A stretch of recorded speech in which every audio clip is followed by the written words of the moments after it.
And good evening. Today is November the 19th. Right now, the date is 7:30, and I'm calling to order this evening's meeting of the Guilford Planning and Zoning Commission. For the benefit of those who have not participated in the Planning and Zoning Commission meeting, our procedures are as follows. The Secretary will read the legal notice of the meeting as published in the local newspapers. The applicant will be invited to come forward and present the case, explaining to the Commission and others present what is being requested of this property. Comments of town agencies will be read for each application if there are any. First, there'll be clarifying questions from the commissioners, and then there'll be an opportunity for clarifying questions from the audience. Next, we'll ask those who want to support the application to come forward. Second, we'll ask those who are opposing the application. As this is a public meeting, we must be recorded. It'll be necessary for speakers to identify themselves by stating their name and address before addressing the commission. The applicant will then be free to leave or remain for the balance of the public hearing and regular meeting, during which the commission will try to reach a decision on each application. Each applicant will be notified in writing as to the decision of the commission, has the right to appeal to Superior Court if desired. Decisions of this meeting are available the day after the meeting by calling the Planning and Zoning Office at 203-453-8039 after 9 in the morning. Seated tonight, we're all going to be seated. Seated tonight are the following members of the Guilford Planning and Zoning Commission. We have Tom Cost, I'm Rich Meyer, Rich Wallace, Walter Corbiere, Josh Hirschman, George Underhill, and Phil Johnson is picking up the rear there. We have George Carl, Reggie Reed, Katie Arbuckle, and Shannon Gale is doing our cameras for us. Mr. Secretary. Legal notice, Guilford Planning and Zoning Commission. Notice is hereby given that the Guilford Planning and Zoning Commission will hold a public hearing on November 19th, 2014 at 7:30 p.m. at the Nathaniel B. Green Community Center, Monunketuck Room, 2nd floor, 32 Church Street, Guilford, Connecticut, for the following purposes. Number 1, Town of Guilford, Chaffinch Island Road, map 23, zone MR-1, R6. Coastal Area Management Site Plan reconstruct approximately 650 feet of Chaffinch Island Road, Section 273-91. Number 2, Russo Real Estate, 421 Boston Street, map 48, lot 54, zone I2. Special permit, dwelling units in industrial zone, Section 273-49A. Copies of these applications are available for inspection in the Office of the Planning and Zoning Commission, Town Hall South, 50 Boston Street, Guilford, Connecticut. At this hearing, persons may attend and be heard, and written communications will be received. Dated at Guilford, Connecticut, this 29th day of October, 2014, Richard Meyer, Chairman. Thank you, Mr. Secretary. Okay, can I get a motion to open the public hearing for Russo Real Estate? Second. All those in favor? Aye. Russo Real Estate, do we have, we do. I'm going to just read it all out. It's 421 Boston Street, map 48, lot 54, zone I2, special permit dwelling units in an industrial zone, 273-49A. Gentlemen, give us good news.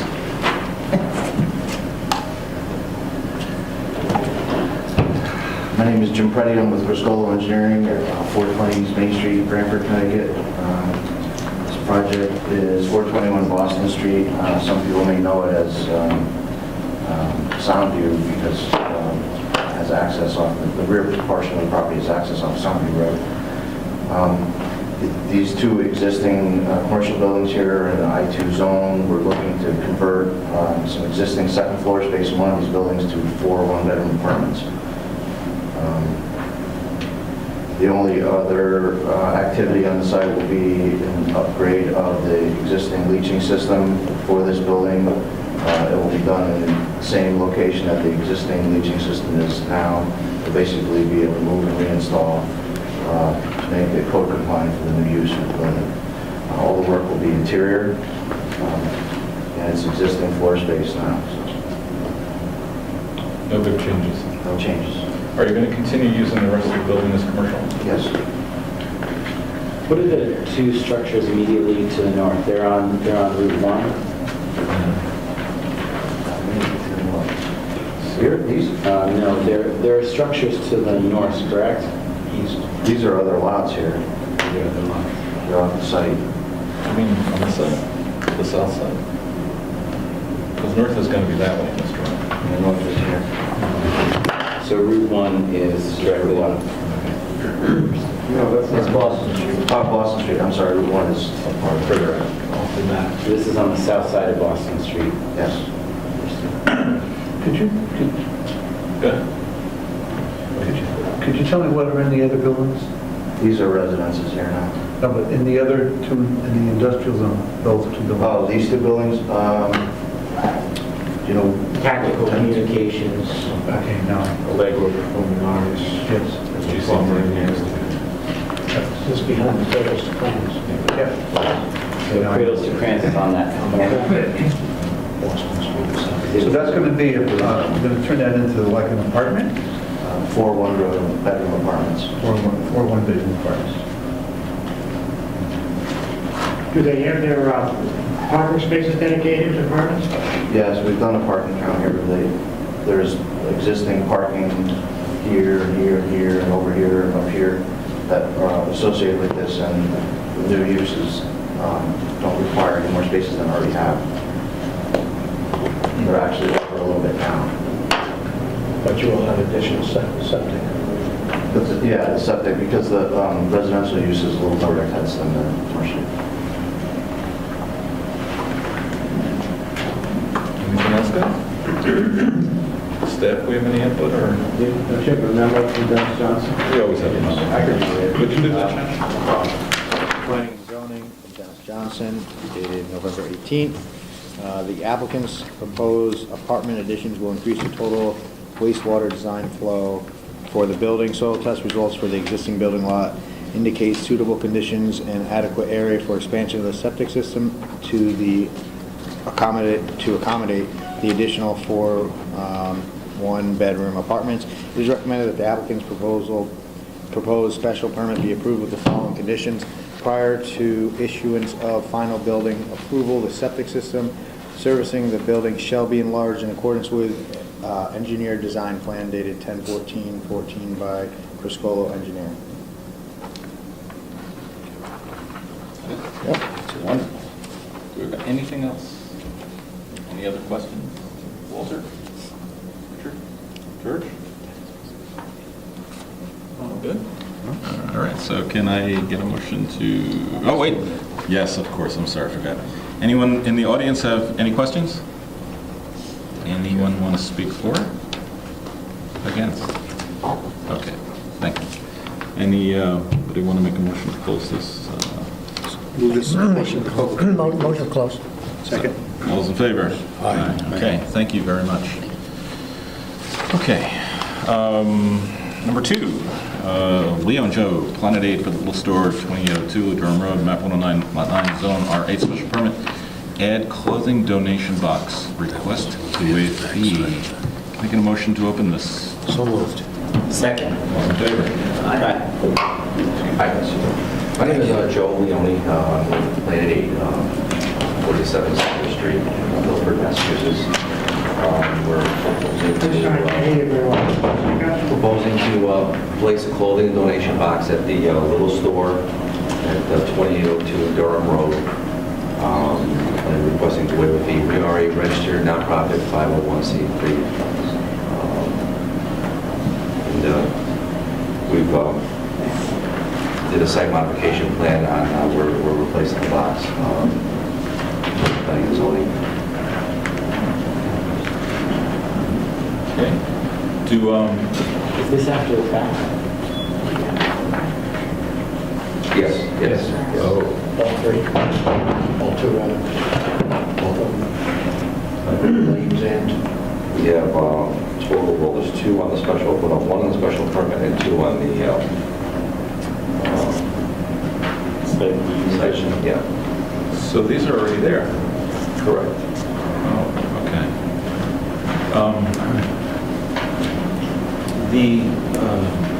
How long have they been there in total? About a year. A year. Really? So, a year ago, there was no box there, or Right, correct. Oh, okay. Can you describe what these boxes look like? Sure, one picture. Can't find that. There is one on the photo west. So this is, That yellow and black coloring? Correct, yellow. It looks like a little dollhouse is the best way I can No, describe it. no, it's not ours, yeah, it's yellow, They're yellow. Yeah, it is. It looks like it's a siding, it looks like a... Well, the shed, the little store is a shed, yeah. That's exactly what I was saying. so how big is this? 6 by 4, 6 feet wide by 4 feet deep. This is like the size of a dumpster. guess you could say, dumpster, yeah. It's, Where is this located in the lot? Is this in back of the store? that's where we're proposing to put it. We're going to move it because with the setback requirements, we're going to be moving it to the back part of the lot. It's right up front. It'll be right next to the dumpster. It is actually toward the front of the street right now. We picked that type of box for that location because it was fitting for the, for the neighborhood, the property.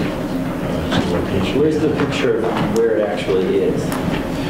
It's in the parking lot. It's probably about 20 feet from the road against, there's a white picket fence there in the grass. It's probably about 20 feet from the, So this is where it actually is right now? Yes. you probably have you have a current picture of it right now. Right? Yes, I do. I live up right up the street. Oh, you do? Okay. And I have no problem with it. I mean, we maintain them. We come by regularly. We pride ourselves on service. Our trucks are on the road 7 days a week. You won't have any issues as far as that goes. I mean, obviously, the boxes have been there for a year and no one's, I'm sure some of you haven't even realized it. So, These are located in other locations in Connecticut and other parts of the country. we do. We actually operate in 23 different states in the United States. We have them all over Connecticut. We have them in neighboring towns here, or Saybrook, other towns. Are you aware of any instance where anyone has been injured because of this, like children playing on it? None to my knowledge. None to my knowledge. Are you aware of any opportunity, not opportunity, any occasion when there have been complaints about clothing that wouldn't fit into the bin or other garbage blowing around in the area of any of your bins? I mean, in a rare instance, something can happen. I mean, someone could leave something that they're not supposed to. I mean, they're supposed to be just for clothes and shoes, and for the most part, that's people do. But if in the event something like that did happen, the site host would just call us. We have our trucks would come down and pick something up like that. I can tell you, in Guilford, we haven't had any of those issues at all. Not one that I know of. You have scheduled pickup times? We do. We have scheduled once a week. They're on a route. They come by once a week to service them on a regular basis. Like I said, we pride ourselves on the service. We're actually the biggest company in the United States, nonprofit, that does this.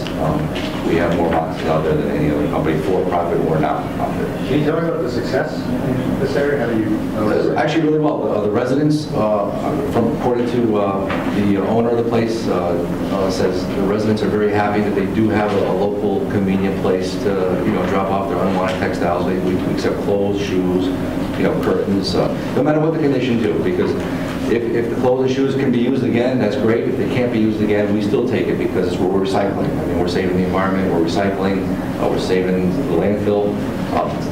The stuff gets recycled in other ways, so if you can't wear the shirt again as a used shirt, it gets made with home insulation, carpet padding, all that stuff.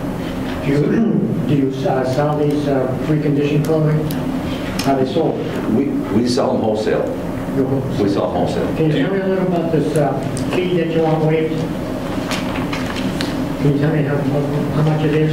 The town permit fee of $100. We were, Plus it's after the fact, is that what I was saying? You want the town of Guilford to absorb that fee? we were hoping that we could have a waive. We are like a registered 501c3 nonprofit. So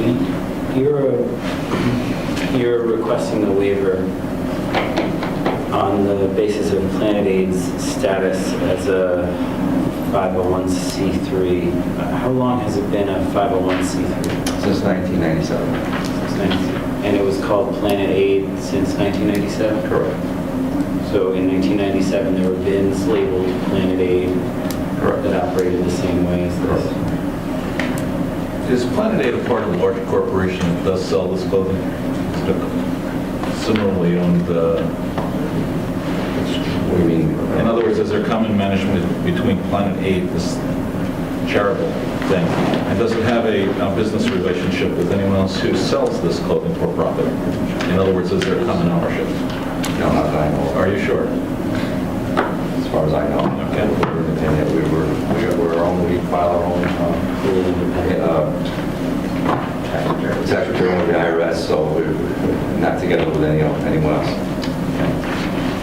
Anyone else have questions?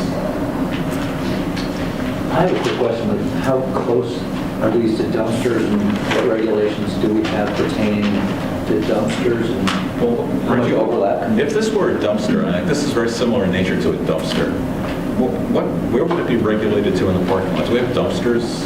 This is different because it's in the residential zone, so it has to follow the setbacks for the R8 zone. That's 50 feet from the street, 50 feet from the rear property line. It can be as close as 20 feet on the sideline. And so that's the regulations for a dumpster? That's the regulations for anything in a residential zone. This is a non-conforming use in a residential zone. That's why it becomes a special permit for the commission to consider. The little store, the retail part of it. So any changes to that property, any site plan revisions, go back to the commission as a special permit. And I checked to make sure that they meet the setback requirements. Okay, so I noticed that there's some, in this picture that we were kind enough to, you were kind enough to provide. Sure. I noticed that there's some graphics, some, looks like a sign. Right. Is it a sign? It's a sign attached to the wooden shed. So, Reggie, if this is a sign, does it impact the sign requirements or allowances for the other businesses on the No, lot? it's just identifying what that clothing bin is for. And it meets our sign Who's the requirements? owner of the clothing bin? It meets our sign requirements. It doesn't have to. It's an identification for the clothing bin. It's like Goodwill. Just say- Well, by law, if I may, by law, our boxes have to be labeled and identified under the Connecticut Department of Consumer Protection, who the boxes belong to or are operated by, and I presume these are accessible 24/7? I'm sorry? They are accessible 24/7? Correct. 24 hours a day, Yes. 7 days a week for private property? And is there any benefit to the landowner? The landowner gives us permission to put the box on the I property. understand. The question Yes. is there any benefit to them? Is there receiving monetary? It's a cents per pound program. Part of the proceeds we would give to, they can give to a charity of their choice, and or they can have it designated to their name, and they can choose whatever charity they like. Can you give me an idea of what is remuneration? 5 cents per pound for this location here. So how does that work if you're using these as clothing again? Is this for rags? As you're saying 5 cents a pound, or are these the clothing being turned into rags? No, they're sold wholesale. They're sold wholesale, so the net proceeds go to help impoverish communities. Right, I understand that, but the outcome of the clothing is what I'm asking you. The outcome of the clothing Where means does it go? Is it used as clothing or is it sold as rags? the ones, again, the clothes that are in good condition, that can be reused again, and will be used and resold again in stores, yes. Correct. So it's sold? Correct. Okay. So it generates a profit for you and it generates money to the property owner. And this is a nonprofit? Correct. Okay. All right. In other communities you are in, do you need to pay fees to? No, actually, most communities we don't. We don't. There's no permit process or anything like that. It's not. Are there any towns that have these? There are a few. There are a few. I've seen $25 for a permit fee, as little as that. But this is definitely one of the higher ones. Do you have a contract with them? In your length of time? With the homeowner or the property owner? Typically, it's a 1-year agreement, and then it renews automatically. But if the site host is not happy for any reason, it's not like they're going to penalize the person for breaking the agreement if there was any reason they wanted to. So you were in a contract with these property owners during the time period when these were placed, not in keeping with our regulations? Correct. So the request to waive the fee is based on Land Aid's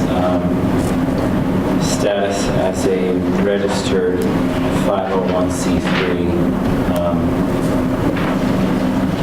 The property owner receives 5 cents per pound. The clothes are sold wholesale, and then the net proceeds go to help impoverished communities.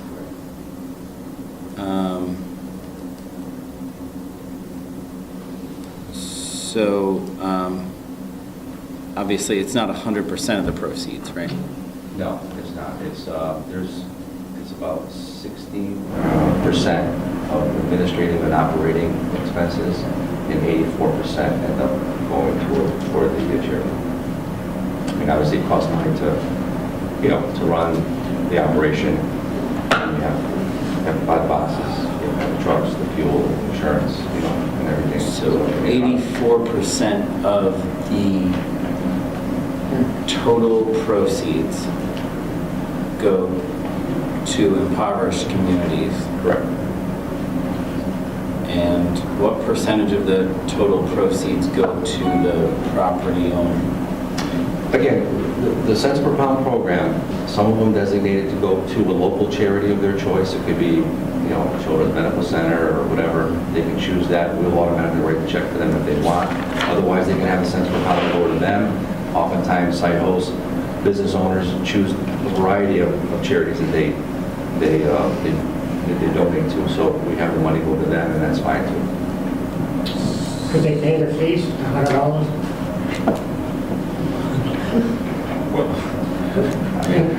Let me ask you a question. Sure. This impoverished Well, recipient, yeah. we have lots of clothing boxes that benefit our local community. I'm thinking of Sarah, and I was thinking education, all that. Where exactly are these impoverished communities? Overseas, third world countries, the poorest countries, Africa, Latin America, Asia. So let me get this straight, if I understand this from what you're saying.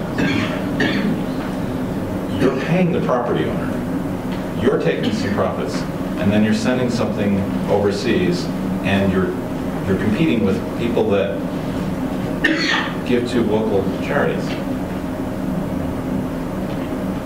Well, we partner with a lot of local charities.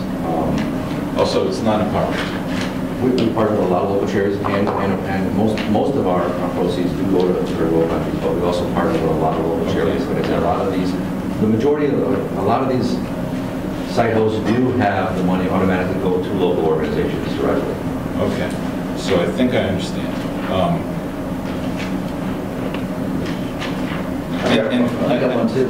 And for the last year, you've been drawing money from our community through these donations and sending it somewhere without our knowledge. I didn't realize that you guys know that.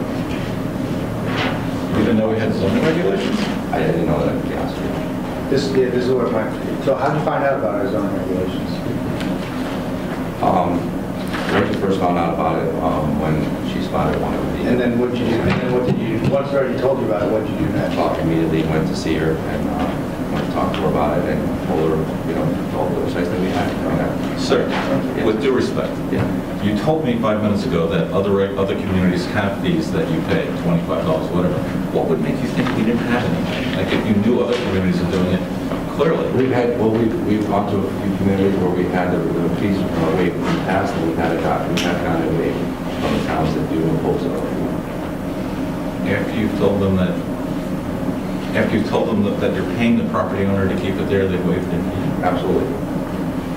And were those after the fact as well? Correct, yes. So you found out about those after the fact, they Right. came to you and... Again, there are very few. I mean, you can go to probably 90% of the towns and not have to go through this process. There are a few towns that do that. And we've had that, not just in Connecticut, but, in other states as well.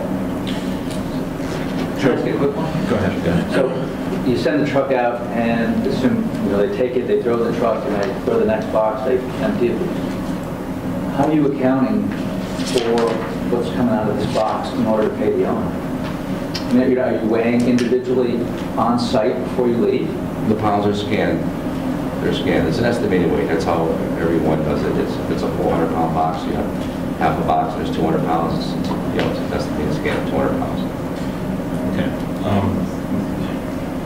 You know, I don't know who mailed me. It might have been one of the business development people, but someone mailed out something from the Chamber of Commerce. And I noticed Sarah was one of the ones that are listed as being part of the Chamber of Commerce, which also goes back to our community. Are you a member of our Chamber of Commerce? It could be. I'm a member of many Chamber of Commerce. There's a Central Connecticut Chamber of Commerce. If you're familiar with Central Connecticut. Well, There's like probably 15 towns that are in that. All right. We do belong, and Connecticut does belong to many Chamber of Commerces throughout the United States, in Connecticut as well. Okay. Ask a question. Absolutely. Reg, if this was a different company, like the Narcotic Enforcement Association, Officers. Same. Officers Association, They would Or still have to Goodwill. take a permit. anywhere in town? Yes. Yes, they would still have to, somebody would have to apply for a site plan revision and pay the fee that we require for processing an application. And we didn't make up the fee, the finance office in the town hall made up the fees. Okay. All We right. didn't set the fees. But anytime there's a site plan revision, whether they're moving a dumpster or locating a clothing collection box, it's a site plan revision. In fact, you did one for the Shoreline Diner several years ago. Right. And They have a then, box there. was there a fee associated with that? Yes, Did they pay it? yes. Was that a for-profit company? That's kids I don't think it education. matters. I mean, I don't I was just know. asking in terms of... I don't know. I don't recall the name of the company that has the box. Anything else? We have one box on Post Road West over here. It's almost on the road. I'm sure it's less than 20 feet from the road. I was wondering if you're going to relocate that or it's on, so site. Is it ours? Which one? Is that one? Maritime Grove? Yeah, we do. That's on the agenda later on. We are relocating. We're actually relocating all three. Okay. All three are relocated and within the setback requirements required by the town side, front and back. The other two look different from this. Correct. Right. The reason why we went with that is because it was, it was more fitting to the neighborhood there. Obviously, it's North Guilford, countryside. But the rest of them can have the other ones. Well, I would if you want, well, no, I mean, it's just in a commercial zone, because the other ones aren't a commercial zone. I mean, we certainly can put wooden sheds there too. I mean, we'll do whatever you want, right? We can change them out if you want. But just, they're more, I mean, no different than an ice box would look or, Well, I'm just thinking out loud, when we have other site plan revisions and we have things going on in town, we send them out to design review to make sure that they look the best that they can and complement the rest of the town's appearances. Reggie, is there any reason why we couldn't send these out to design review? What would they do with them? I mean, Well, obviously, there's two versions now. There's the ones that look like dumpsters that are painted yellow with red lettering, and then there's this nicer looking one. So maybe design review can take a look and really come up with something that's kind of attractive and complements the town. I really think that would be nice. Is there any reason why you can't? well, you can, but if the commission wants the clothing boxes to look like the shed type, I think Joe said he would do that. Right, well, I think that there might be something even nicer yet that maybe could be discovered by design review. Members of the public might, So are you planning on going back to Goodwill and Sarah and all those others and asking them to do the same thing? They're not What are we doing here? They're not before us right now. There's nothing with the way that thing looks. I live in North Guilford. It's nice to have it there. People put stuff there. Okay. and point of order, these are deliberation comments. Maybe we can get the questions Yeah. and comments from the public. Okay, so what other questions do we have? Let's try and nail this down, let's get it going. Are there any other box options other than the two that you've shown us? Yeah, pretty much, you have the wooden shed,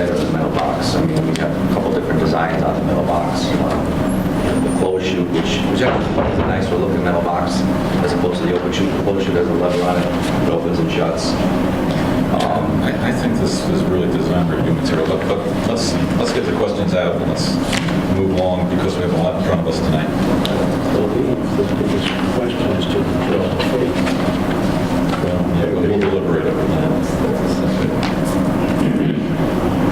All right. Any other questions of substance for this gentleman? No? All right. Ask for a motion to close. No questions from the public. Oh, I'm sorry. Sorry, I keep forgetting. Anyone have any questions? Comments for? Comments against? Thank you. All right. Motion to close. But I think we're going to open you up again for the next one. Second line, I'll second that. All those in favor? Aye. Can I get a motion to open for the next one? So moved. All those in favor? Aye. All right, Joe, so what's different about this one? It's withdrawn. Oh, it's withdrawn. And he's on that. We had the lanes, the one at Lanes. Oh, okay, so, But you have to vote on the fee waiver. So I don't know if you want. well, this was there for a year? It's withdrawn because the box has been withdrawn? The application's been withdrawn, however, the fee has not been paid because he's requesting a waiver of the fee. So But you this- have to consider in your deliberation whether or But- not you waive the fee. Right, so just so I'm clear, this dumpster was in place for a year Yes. and generated profits potentially for Well, I don't know how long it was in place. Joe, do we know how long this was in place, or you don't know? It could be anything. It's roughly a year. All right. On the industry outlet. That's All right, so this generated profits for a year for whoever. All right. Any It's other not there questions? anymore. Is that Right. So, We just added the fee.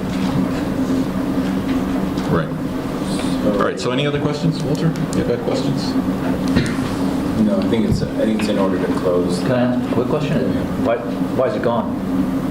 Violate zoning It's code. withdrawn. Well, we're withdrawing the application because... But I mean, the dumpster's not on site anymore, right? It will be on. We're going to take it out. We just withdrew it yesterday. Oh, okay. It's there today, though. It's there today. We are in the process of taking it out. The reason why we withdrew it because of this, with the setback requirements for that particular property. It would have been feasible to have a box there.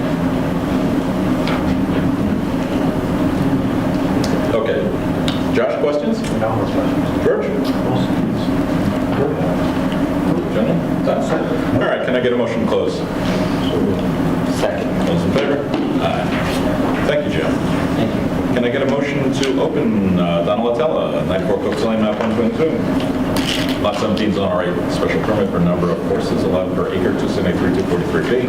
One. Can I get a motion to open that? Second. All those in favor? Aye.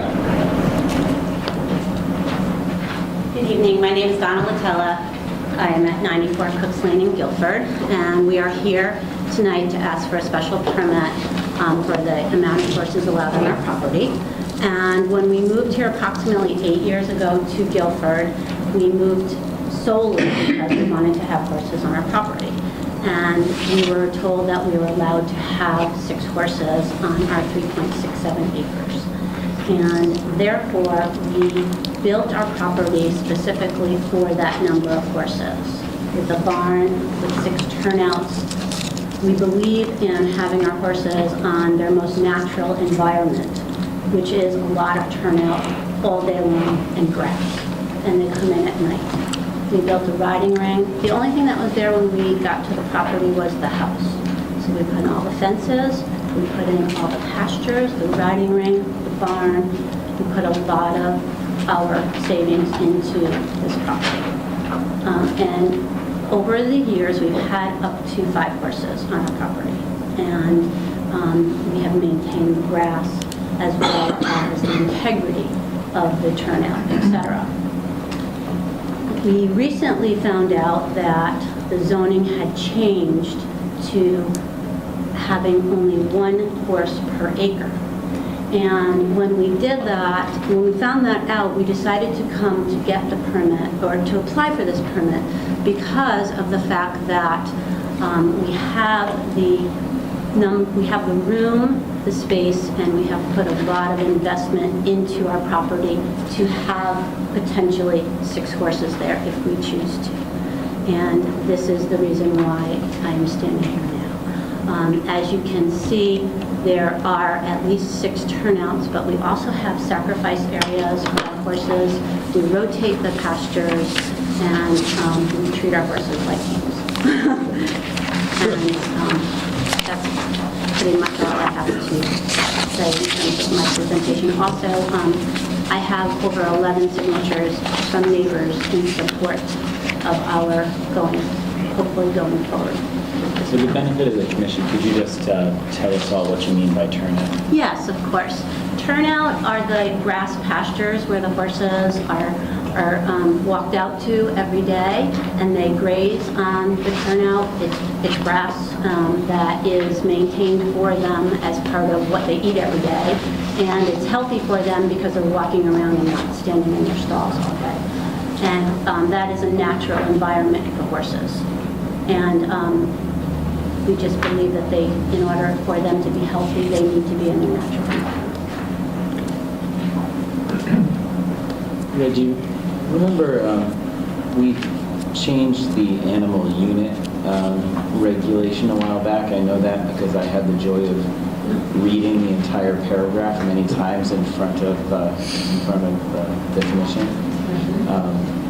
Before we inserted that paragraph, what were our regulations when it came to animal units on a site like this? You needed a half an acre, you needed an acre for the first horse, and then for every half acre after, I think they said acre first, and every half acre after that, you could have another horse, So that would be... or a fraction of. So that would be Give me a half a horse. 5.93 horses for her property? It would have been, I just did the calculation, it would have been 5 horses. Were we rounding fractions up or down? Give me the front leg and the hook. Well, we do have a miniature too. Yeah, ponies. I don't understand, so please educate me. No Is there an environmental impact from a horse on the land? Like, Well, if you don't maintain the grass and the pastures, it could become muddy and dusty. And we have none of that, except where, if we do see it, where the horses come in and out of the gate, Yep. because sometimes they get excited to come in for their dinner, we rotate our pastures and we make sure that it is maintained on a regular basis. We don't want our horses They could standing have in mud. 6 horses. So it would have been 6, because it would have been rounding up the final fraction to 6. so, is this considered an agricultural use by any chance? Oh, it is. Oh, it is? Oh, so Guilford's an agricultural community. That's what we were told when we moved there. There's letters, Big sign, we put up signs, we tell everyone. there's actually letters here Brian from, puts them. yeah. The commission has a memo from Kevin McGee, the environmental planner, and also one from Roman Molinsky. He's the executive director of the Southwest Conservation District. He's visited the site, and Kevin is also can tell you about his site visits.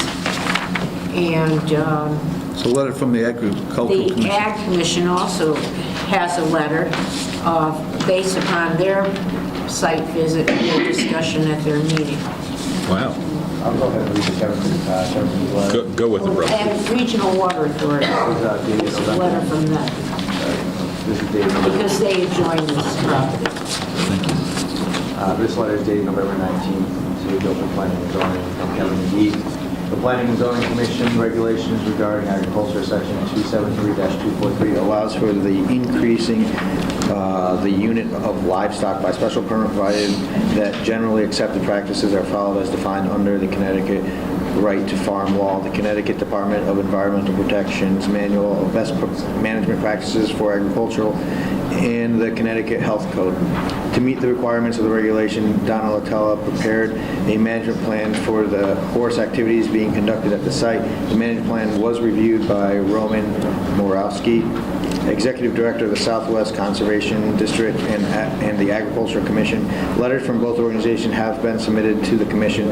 I conducted a site visit with Roman Borowski on October 5th, 2014, and the only item of concern noted during the site walk was an uncovered manure pile.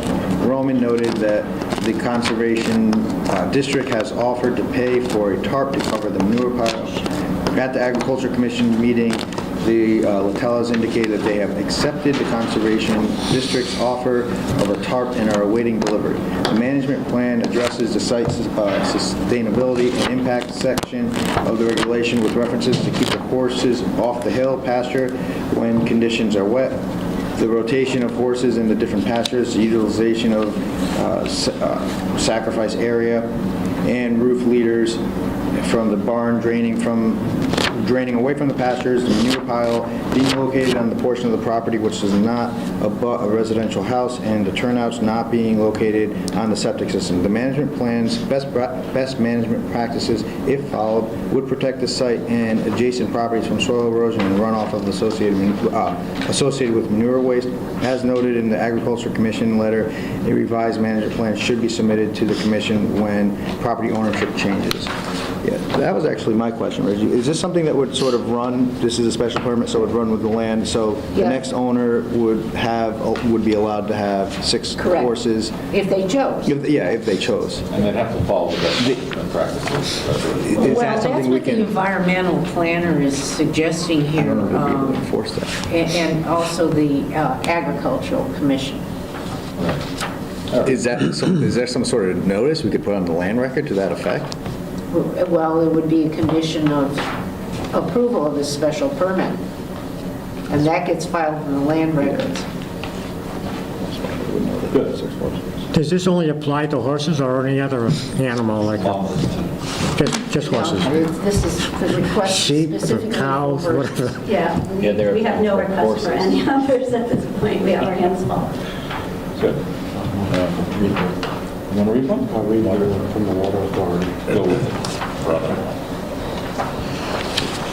This is from South Central Connecticut Regional Water Authority dated October 21st, 2014. Reason 94 Cooks Lane special permit for horses. The Regional Water Authority has reviewed the above referenced proposal. The property is within the watershed of the Lake Monunketuk, a public water supply reservoir. The applicant's requesting approval for keeping horses. Based on the information submitted, we have the following comment. Waste storage should conform to section 19-13-B12 sub B and 1913-B32 sub E of the Public Health Code of the State of Connecticut. That being 1913-B21, garbage and refuge. In populous districts, stable manure shall be kept in a covered watertight pit or chamber and shall be removed at least once a week during the period from May 1st to October 1st, and during the other months at intervals sufficiently frequent to maintain sanitary conditions satisfactory to Director of Health. Manure on farms or isolated premises other than dairy farms need not be so protected and removed unless ordered by the Director of Health. 1913-B32, sanitation of watersheds. No stable, pig pen, chicken house, or other structure where the excrement of animals or fowls is allowed to accumulate shall be located within 100 feet of the high water mark of a reservoir or within 50 feet of the high water mark of any watercourse as above mentioned, and no such structure shall be located on any watershed unless provision is made in a manner acceptable to the Commissioner of Health for preventing manure and other polluting materials from flowing or being washed into such waters. Thank you for the opportunity to comment. If you have any questions, please call 203-401-2741. Signed, Ronald Walters, Senior Environmental Analyst of the Regional Water Authority. Yeah. That's exciting. Want me to read the letter? Would you do that? Yeah. That'd be great. Thank you. Planning and Zoning Commission, Town of Guilford, Connecticut, November 18, 2014. R.E. Donna Latella, 94 Cooks Lane, map 122, lot 17, zone R8, special permit for a number of horses allowed per acre. The Agricultural Commission has reviewed the request for special permit by Donna Latella on 94 Cooks Lane. During our October 20th, 2014 meeting, we asked the property owner to submit a written farm management plan to the Commission for review. After the October meeting, Kevin McGee, Town Environmental Planner, visited the property with Roman Morzinski of the Southwest Conservation District of the NRCS, National Resource Conservation Service, in order to determine specific management practices that would be appropriate for the property. The Commission met again on Monday, November 18, 2014, and reviewed the findings of Mr. McGee, Town Environmental Planner, and read the letter submitted by Roman Morzinski of NRCS, reviewed the farm management plan submitted by the property owner, and reviewed the concerns of the adjoining neighbors. The Agricultural Commission feels that this property would properly maintain 6 horses for the owner's personal use in a manner that would properly support both the animals and the surrounding environment.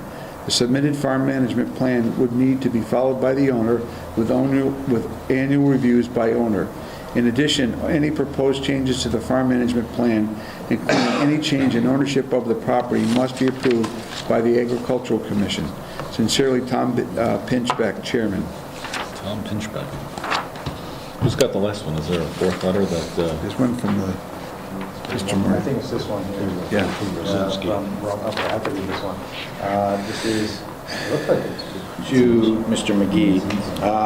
In response to the Town of Guilford's request for assistance, the district performed a site visit on 11/5/14 with the owner and yourself on 94 Cooks Lane. The following observations, comments, and recommendations are offered. These recommendations are advisory in nature and are intended to provide an assessment and evaluation of the horse management plan and existing best management practices employed on this horse observations. Per my visit to the horse operation, Mr. Latella has the horse management practices well in hand and employs a majority of best management practices that would be normally prescribed by the district and the USDA Natural Resources Conservation Services, NRCS, through Mrs. Latella. Though Mrs. Latella is not an official cooperator with the property, her management practices would rank very high in the assessment, evaluation, and implementation standards required by the Southwest Conservation District and the NRCS. Horse Management Plan Review. All bases of the plan have been covered and readily addressed by the owner. The only added enhancement to the equine agricultural waste storage facility would be limiting exposure of the ag waste to the elements by tarping the stockpile until its scheduled removal from the site. This operation and its acreage can easily control and accommodate the potential number of horses on the site with the agreed-to management plan and the adherence to the plan for future operations. I support this operations approach to voluntarily implement these best practices and commend her on her efforts. Secondly, if Ms. Latella elects to do so, the district has offered to purchase an adequately sized tarp to cover the ag waste facility and provide some conceptual drawings to permanently shed the storage area. Should you or your commission require any additional information, please contact me at my district office. Sincerely, Roman S. Morawski, Executive Director, Southwest Conservation District. Wow. A lot of information on those letters. I want to be one of your horses, I think. I have a question. Yeah. Are you breeding horses up there, or are you No. planning to expand this? No, no plans to expand. We do not have a business. I don't board. It's for pleasure. You don't board horses No. either? No. If she did, that would be a special permit with the commission. That would be a separate, unique, special permit. Okay. Josh, any questions? You got questions? You're grandfathered for 6 horses, and I guess you want to maintain that privilege for future owners, that's what I understand? For ourselves as well as future. But being grandfathered, you have it in perpetuity? as the It's only not use? grandfathered because she doesn't have 6 horses. She had 6 horses at the time that we changed the regulation. She could have kept them and be grandfathered. So they'd be grandfather horses. Now she's down to one. So she's had different numbers at different times, but Yes. at this point it's one. No. We own 4. Presently, 3 live on our property. 1 is with my daughter at college. Yeah, horses go to college. There were times when we had a horse who was injured, we took him in for a friend for a few weeks. We had horses on trial that we were thinking of purchasing, and those were short terms, but never for bullying or anything. But that would under this special permit, taking in friends' horses would be fine. Boarding would not be. Correct. Yeah, we did not take any money. I did the work, actually, to take them for a couple weeks. There's also, just for the record, there are some signatures here from people who are supporting this. These are adjacent property owners or neighbors and such. Some are adjacent and some are not. But they have been to our farm and have obviously seen it. Okay, other questions? Steph, do you have any input? No, you could ask the questions from the audience. I'm going to do that. Are we all done asking our questions? Okay, so who in the audience has questions about this? Sir? Mr. Chairman, my name is John Lambert. I'm an attorney licensed to practice law here in Connecticut since 1980. And the questions I'd like to ask would be under the right of cross-examination to ask them questions. So, perhaps, are there a lot of questions? Counsel, you just need to address your questions to the commission and through the commission, and then the applicant will also address the answers to the What commission. the case law says is that I have the right to cross-examine, and Mr. Meyer was Through not, the commission, correct. Mr. Meyer was not a witness, so I'll ask the question. But it's not repeated. I'm just going to, but let me just see if we can go forward with this. So you're requiring that you be able to ask the applicant questions directly as opposed to addressing the applicant through the The commission? Connecticut Supreme Court says that these proceedings require what are called the fundamentals of natural justice, which includes due notice of the hearing, which presumably you've had, and at the hearing, no one may be deprived of the right to produce relevant evidence or cross-examine witnesses. Correct, counsel. Okay, and so cross-examining the witness is not asking the chairman a question. Counselor, we're on a narrower question here. You believe that the substance of what you're asking for would not be fairly answered if you were to address the questions? Well, I'll ask, I don't want to get into a conversation, so let me ask some questions, if I may, and I'll look at the chairman, but I'm asking a witness. You are not a witness, Mr. Chairman. I assume you're the chairman, Mr. Meyer? Yes, sir. Okay, I'm sorry. Again, my name is John Lambert. I'm an attorney licensed to practice law. You mentioned that. I come here and I represent an abutting neighbor, the neighbor most affected by this, the longest common property line, next to their biggest pasture, and looking at their barn and looking at the turnout or arena or packed area that's non-vegetated.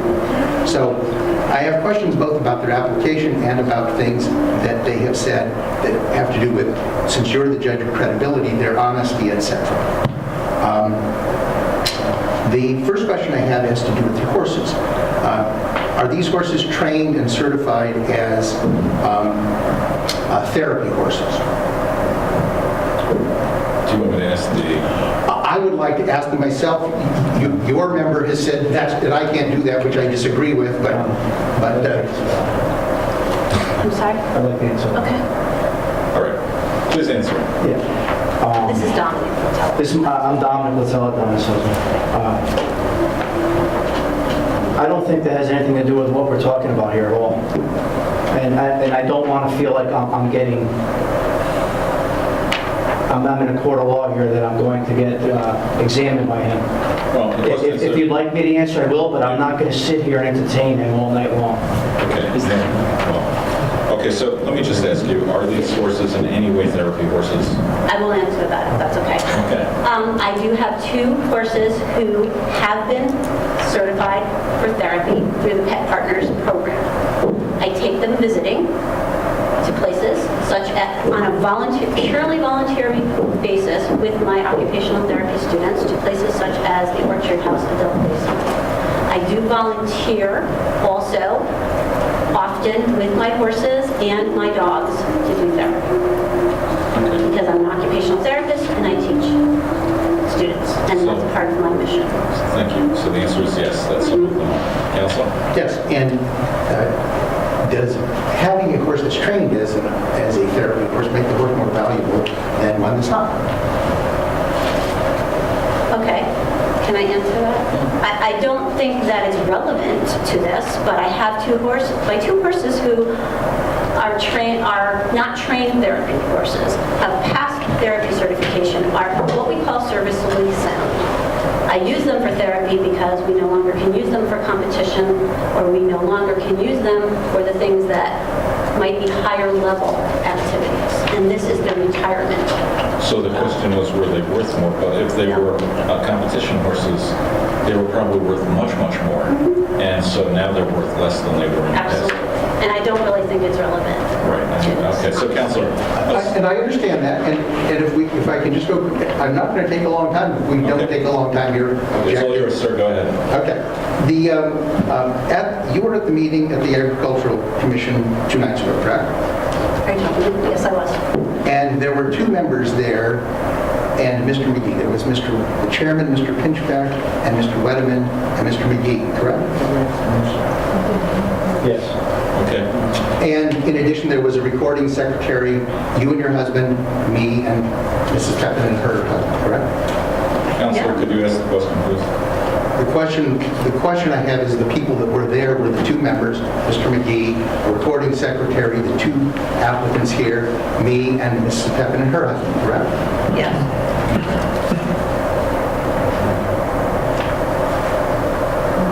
And at that meeting, I said that we had examined and that you had not filed any declaration of personal property with the town for any of the years that you've had these horses. Is that correct? I don't know that. You spoke so much that night that we don't remember about half of what you said. Well, then let's say that I did. Did you file any in the 8 years? That's immaterial. I'm the vice chairman. That's immaterial to this application. And I know what you're trying to prove, but it's immaterial to this application. And for the record, I would like to state that it has to do with that credibility and honesty are very closely related, and I'm entitled, when it comes to cross-examining someone, to test whether they are honest or credible. And This is not a court of law. This is a planning and zoning commission meeting. I understand that, and if you wish to take the position, I just want it on the record that I have asked for this and am being denied this. That's all right. Counselor, do you have some concerns about one of the specific representations that the applicant has made this evening? Yes. Which The applicant, if I understand correctly, and I was going to ask her, but she's already said it here, stated at the meeting in front of the Agricultural Commission that she is grandfathered for 6 horses. My wife didn't say that. So The record here... She didn't say that tonight.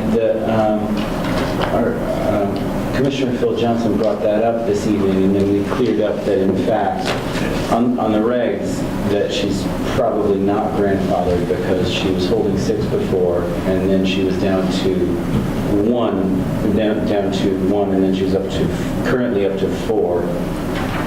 And so it's very likely that she's not grandfathered for the use of 6 horses on the property.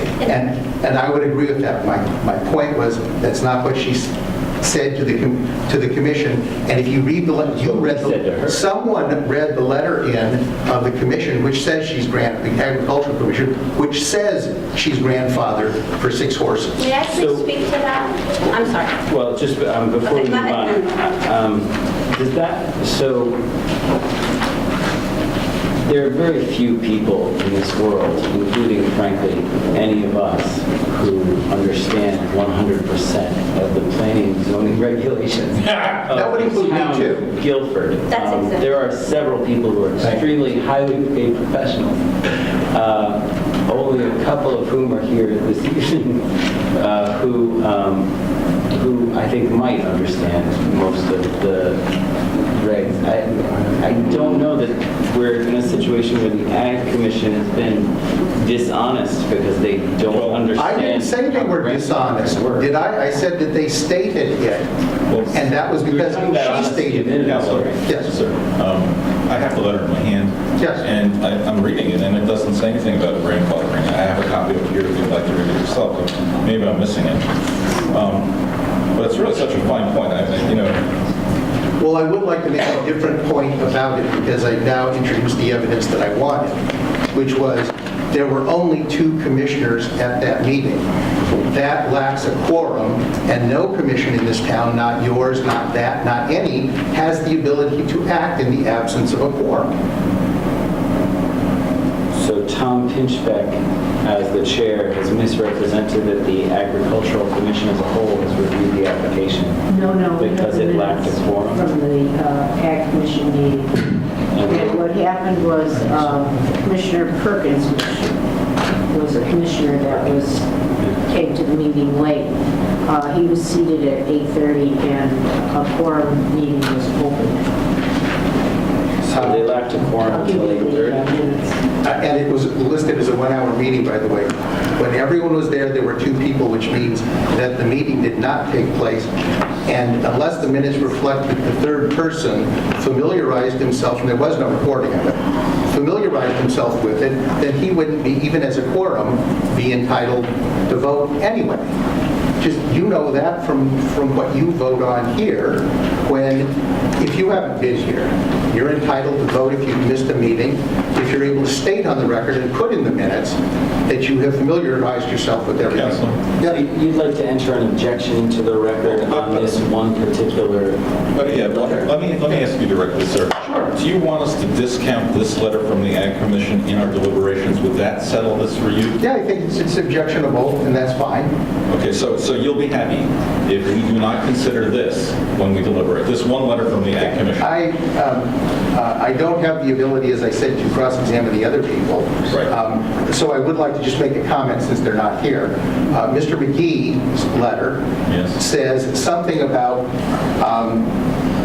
that people are allowed more horses if they meet under the Connecticut right farm act. Right. That act does not say anything any close to what he says. That act says that if a person follows best management practices as adopted by the Department of Agriculture, that they can't be considered guilty of a nuisance. Their neighbors, in other words, suburban neighbors move farmers using best practices, the neighbor cannot sue them for nuisance. That's all the act says. It doesn't, and your regulations do not say what Mr. McGee is suggesting, that you can increase from 3 to 6 if you have best management practices. In the interest of moving this along. Yes. What is the reason that you're opposing this application? What is the actual, let's say... 3 reasons. What are they? Okay, first, I think you should first of all, I don't think I think if you read your standards, they're rather odd, because I don't think they're standards. You had a standard that said, let's call it 2 per acre. I mean, without getting into the details of 1 for the first and then a half acre. You had about 2 per acre. And for some reason, this commission decided to change that. Okay? I don't know why, but you have the right to do that, and you did. But under the old rates, you could only have 2 per acre. Now you have this thing that says if you wish to deviate from 1 per acre, you need to come in and you will consider, I don't have the language in front of me, but it's pollution and good farming practices and impact on the environment or something like that. Does that mean that what you wanted was to be able to approve 30 per acre if someone comes in and says that? Because I don't know what the standard is of how you decide whether this is good for 3 or 4 or 5 or 6. So you haven't acted on this before. I don't consider it a standard, but that's what you hired Chuck Andrus to defend you if you think it's a good standard. I think it's a bad standard. So number 2, I think you should take a pass on this because despite what Ms. Latella says, that, well, maybe they do want to do this, they, in fact, they've stated when they weren't meeting, when the guard was down, what they stated was they believe they have the right to have 6, which they don't unless you approve this. We've established that. And they want the next person to have this. Well, we brought the photo. Their house is up for sale. Your house is up for sale? Yes, it is. Okay. Their house is up for sale. Is that exhibit A? If you want this, sure, I'll be happy to present this. They've admitted it. Council. I don't have any reason to lie. It is up for sale. I'm not, Council. what I'm saying is... So your concern is that our regulations are kind of fuzzy, and your concern is that their house is for sale and they want to pass this down as we would normally pass it, a special permit. Yes, but And can I ask you, what's your next thing? let me finish that, and then I'll get to my final one, so that we can get this done fairly quickly. Please, go ahead. I need to second- stand just for... I understand. Go ahead. Ordinarily, you have people coming in that want to build the Dunkin' Donuts, because they're going to build the Dunkin' Donuts. They don't come in and say, we'd like to get a permit so that when we sell this, we can sell it and have Dunkin' Donuts that maybe wants to buy it, or whatever. In other words, you act on things not for future owners, you act on things that are really going to happen. And so what I would suggest is that you take a pass on this, and either wait till someone wants to, because anyone under your regs can come in and ask for to deviate. I would ask that you do it pass on it till you have a better standard as to how you determine what the deviation from what your standard is. And indeed, whether you can actually get more than you used to be able to get when your regulation was to limit it to less than what you could get. And the third one is, my clients didn't come here just it's an academic effort. My clients believe that they are being harmed. So I'd like to ask them a couple of questions, and then I'll be done. Sure. Go ahead, sir. Mrs. Pepe, could you come up and state your name for the record? My name is Carol Pepin.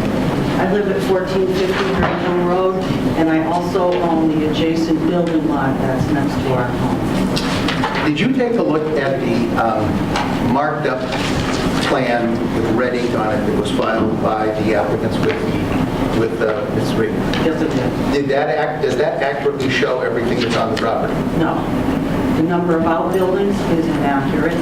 The red lines that are on it don't delineate the space, nor is it accurate where it shows how close it is to the boundary line.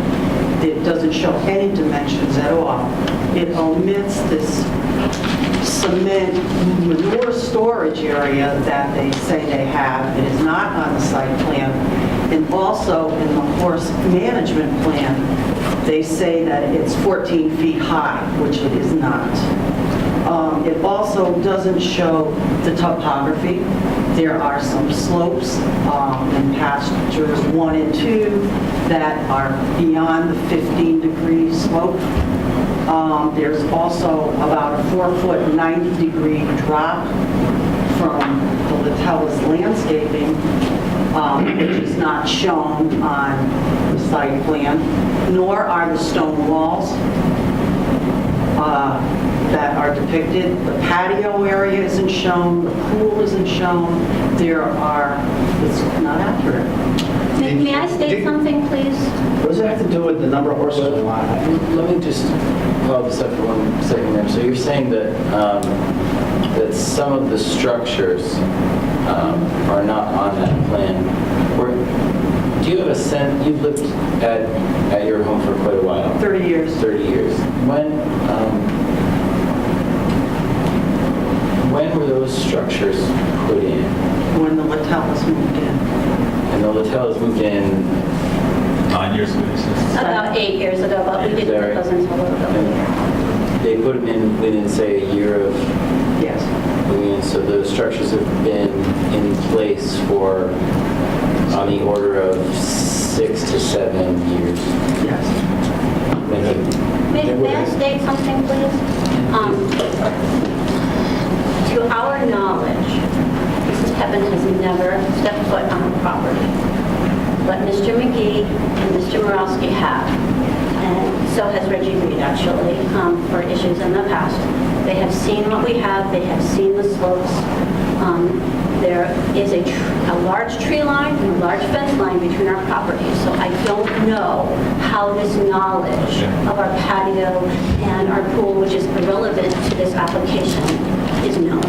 Okay. Well, according to We'll consider that during our deliberation. Councilor, we move along. Yes, thank you. Well, actually, I have one question. I just wanted to add. So they've been there for 8 years, 9 years, and she said that she's had up to 5 or 6 horses at her residence area.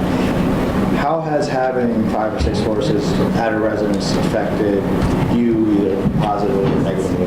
Well, I have a documentation trail because I did send Reggie Reed an email around 2008 or 9, and my concern was that they were spreading the manure, they weren't picking it up, there was no disposal of it, and they were just spreading it in their pasture, which again, like I said, the site plan doesn't refer to the dimensions, so it really doesn't give you an idea about how big it is or the proximity to the boundary lines.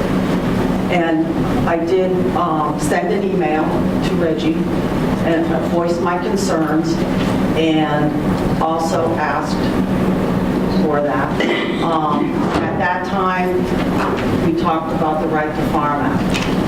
In 2010, my other neighbor and I went down and had a sit down with Reggie, and we discussed the same concerns that we had about the smell, the manure not being taken away, and being spread along the boundary lines.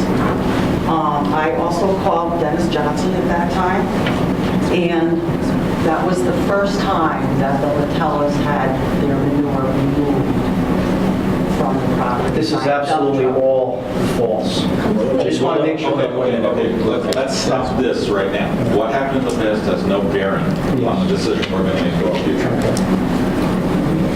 Councilor, please move along. Well, it seems to me, I would just like to beg to differ with you in that the way people act in the past is a prediction of how they're going to act in the future. This is a zoning commission.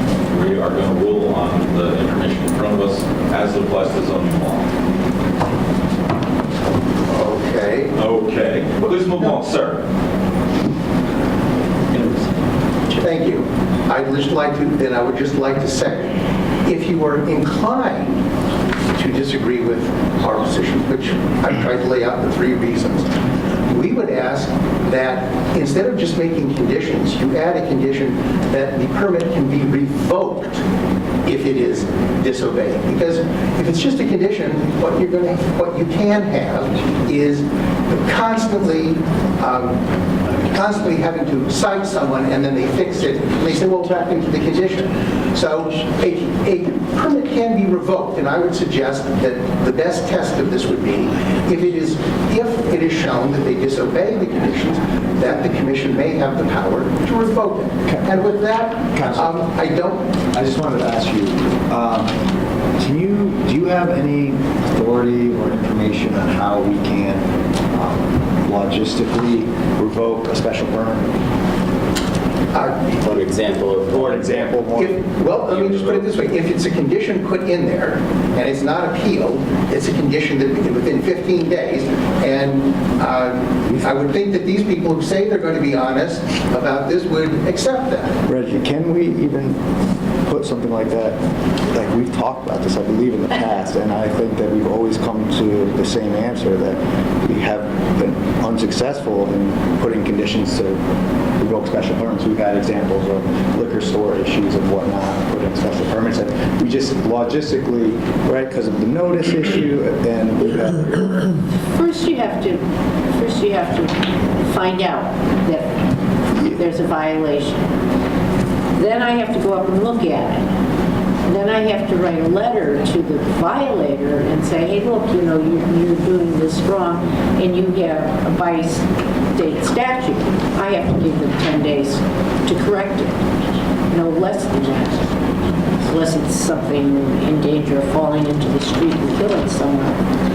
But what Counselor is asking this commission to do is to overstep that enforcement process and actually say, as a condition of approval, that the special permit is revoked if there's a violation of any of the conditions. And have we ever done that? Is that what you said? No, I didn't. I said that the permit can be revoked if it finds violations, and that would be after, obviously, enforcement goes into place.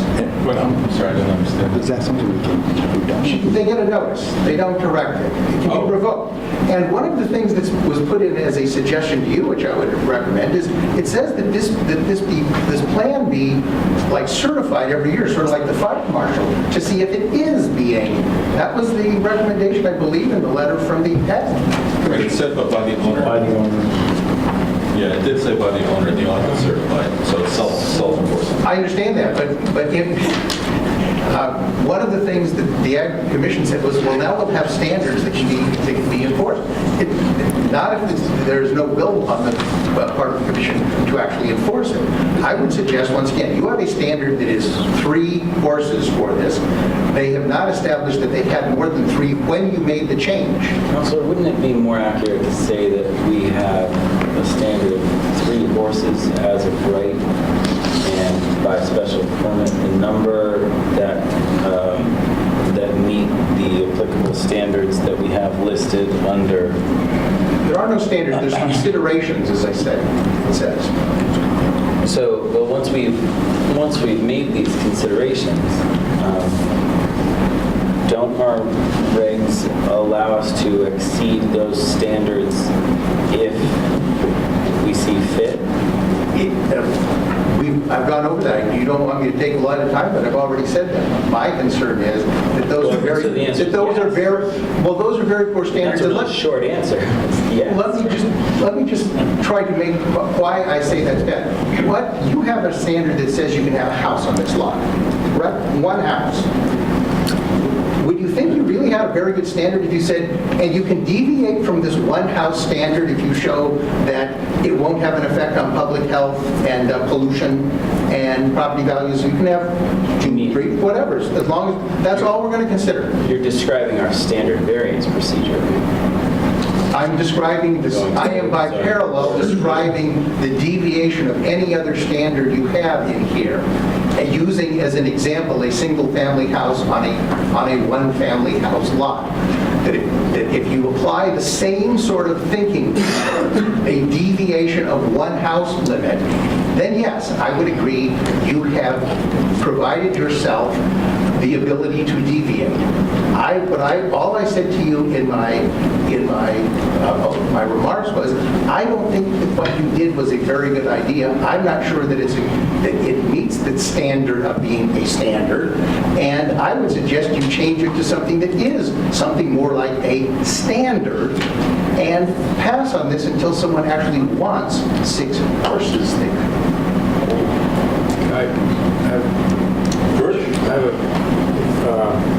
One thing that the commission has done in similar circumstances, I'll remind you, and this also deals with the problems associated with the recommended condition number 3 about the change in ownership. The commission has granted special permits for a limited period of time.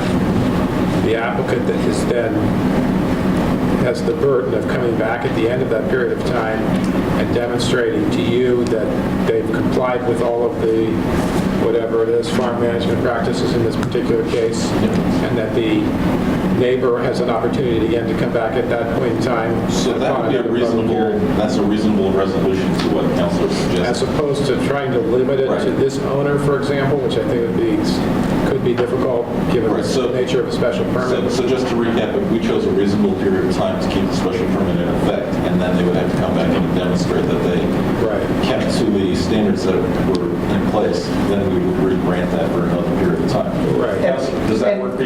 It does, and what I would say is, because I think people think I'm here to try to be unfair, I would suggest that 2 years annually seems like, it may seem like a long time now, but boy, a year shows up awfully quickly. I would think that every 2 years would be a fair type of time limit. Not too short, not too long. And yeah, that's fine. Good.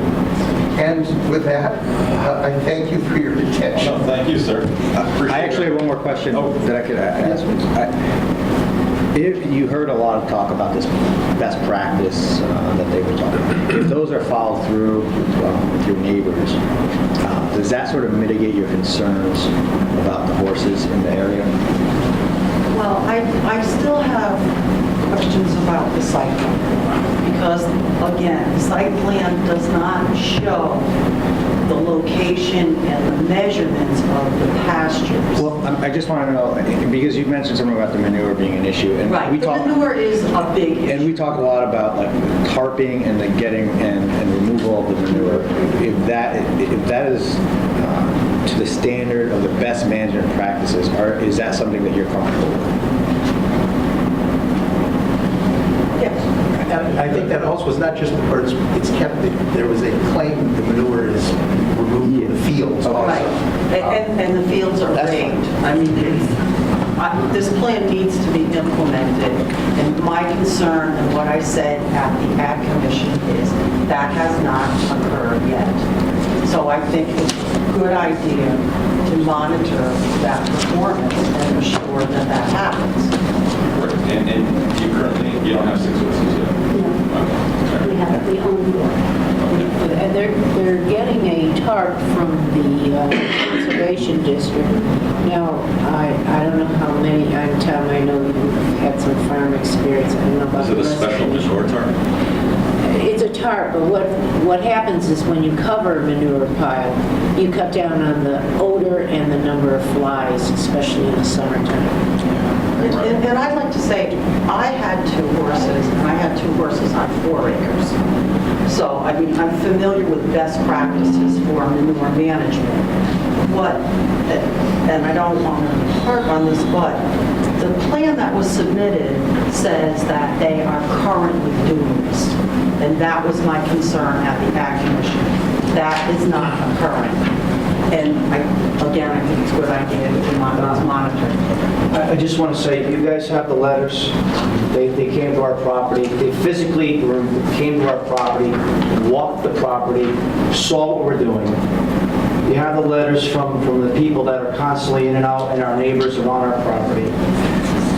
The hair goes up on the back of my neck, forgive me. It goes up in the back of the neck, but basically, they're saying that we're not practicing this when we are. Our property hasn't changed, lush green grasses, they were very impressed by it. I just want to make sure that you guys understand this, that what we've done today, we've done a year ago, and for the last 8 years. Nothing has changed. And at the time the law was changed, we had 4 and 5 horses there. We had 4 and 5. I just want to be clear with that. Excuse me.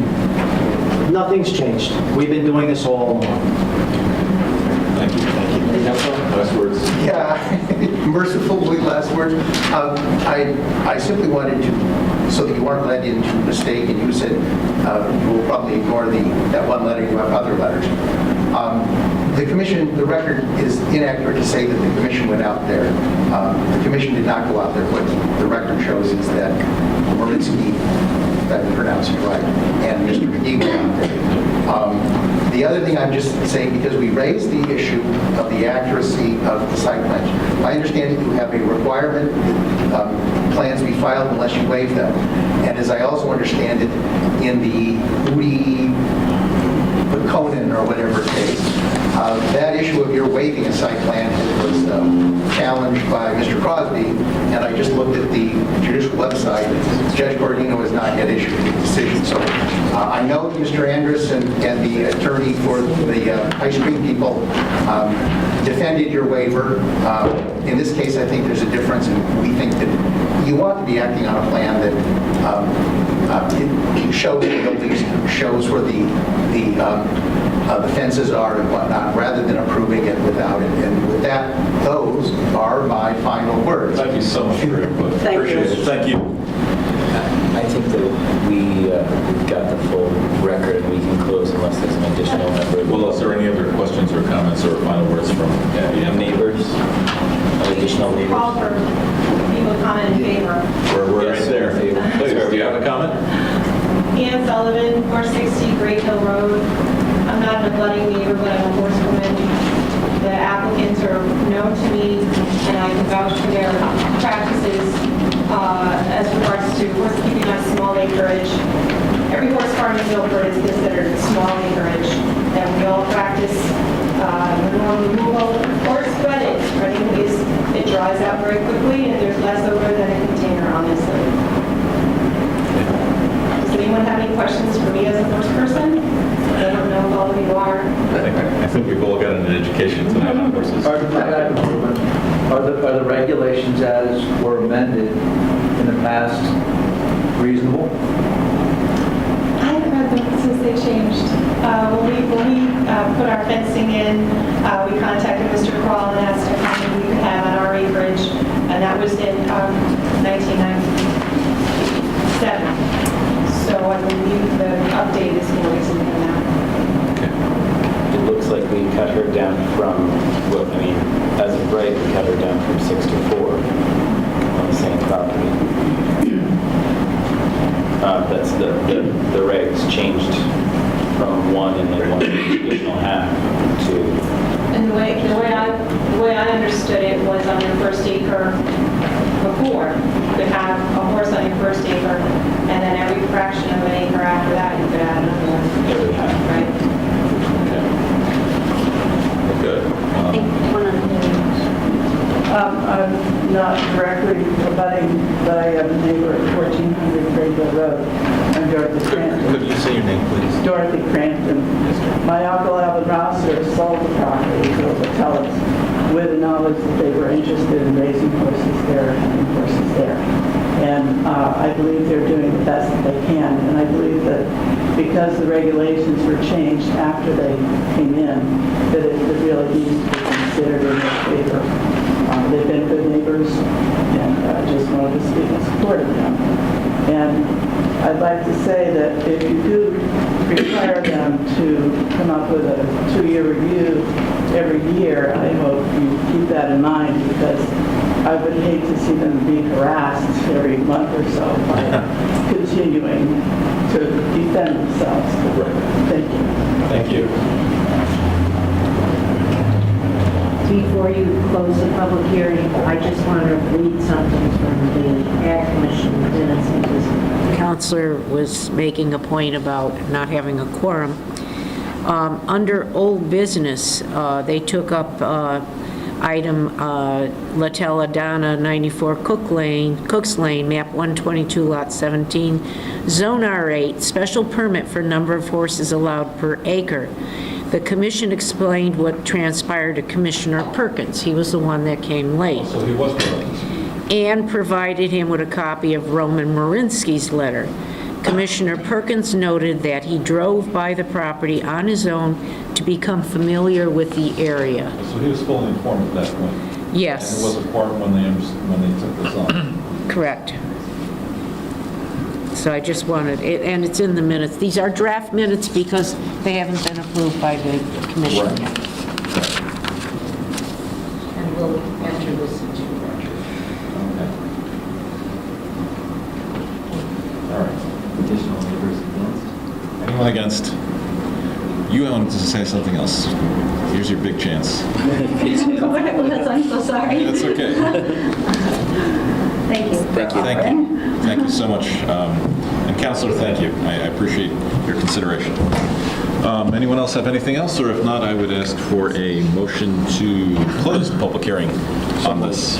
Second. All those in favor? Aye. Thank you. Thank you very much. I was waiting for it. That's okay. Thank you for your time. Thank you so much. Okay. Can we have a motion to open number 5, amend 273-19B, apartment accessory single-family dwelling, second hearing? Second. All those in favor? Aye.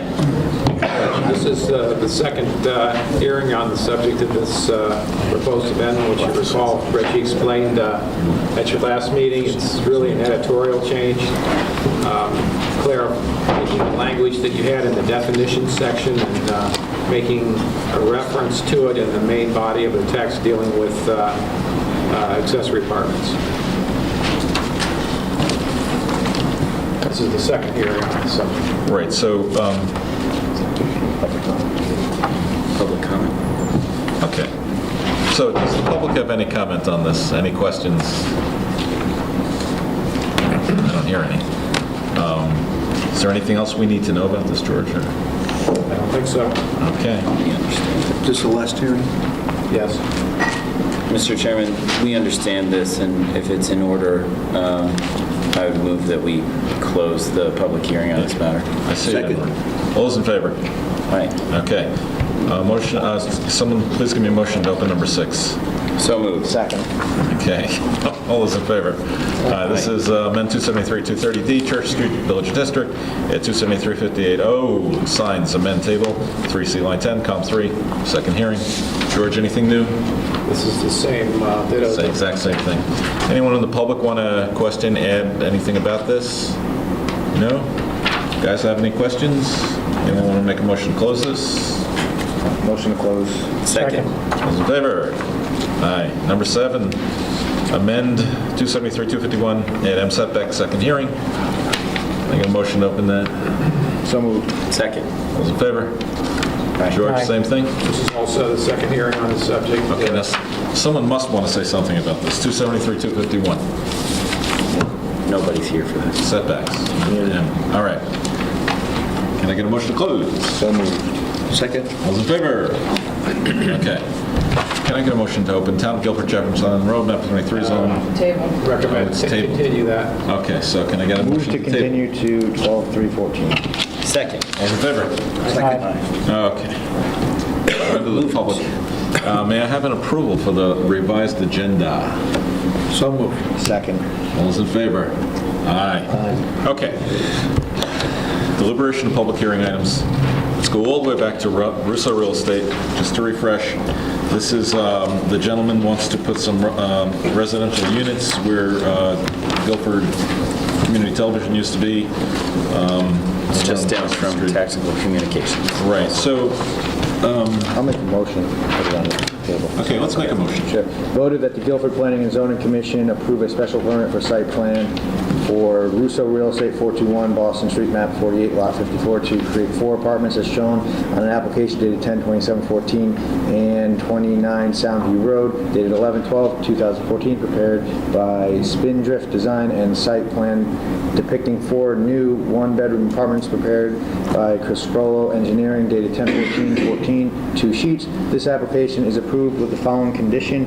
Prior to issuance of a final building approval, the septic system serving the building shall be enlarged in accordance with the engineered design plan dated 10/14/14 by Crisprolo Engineering.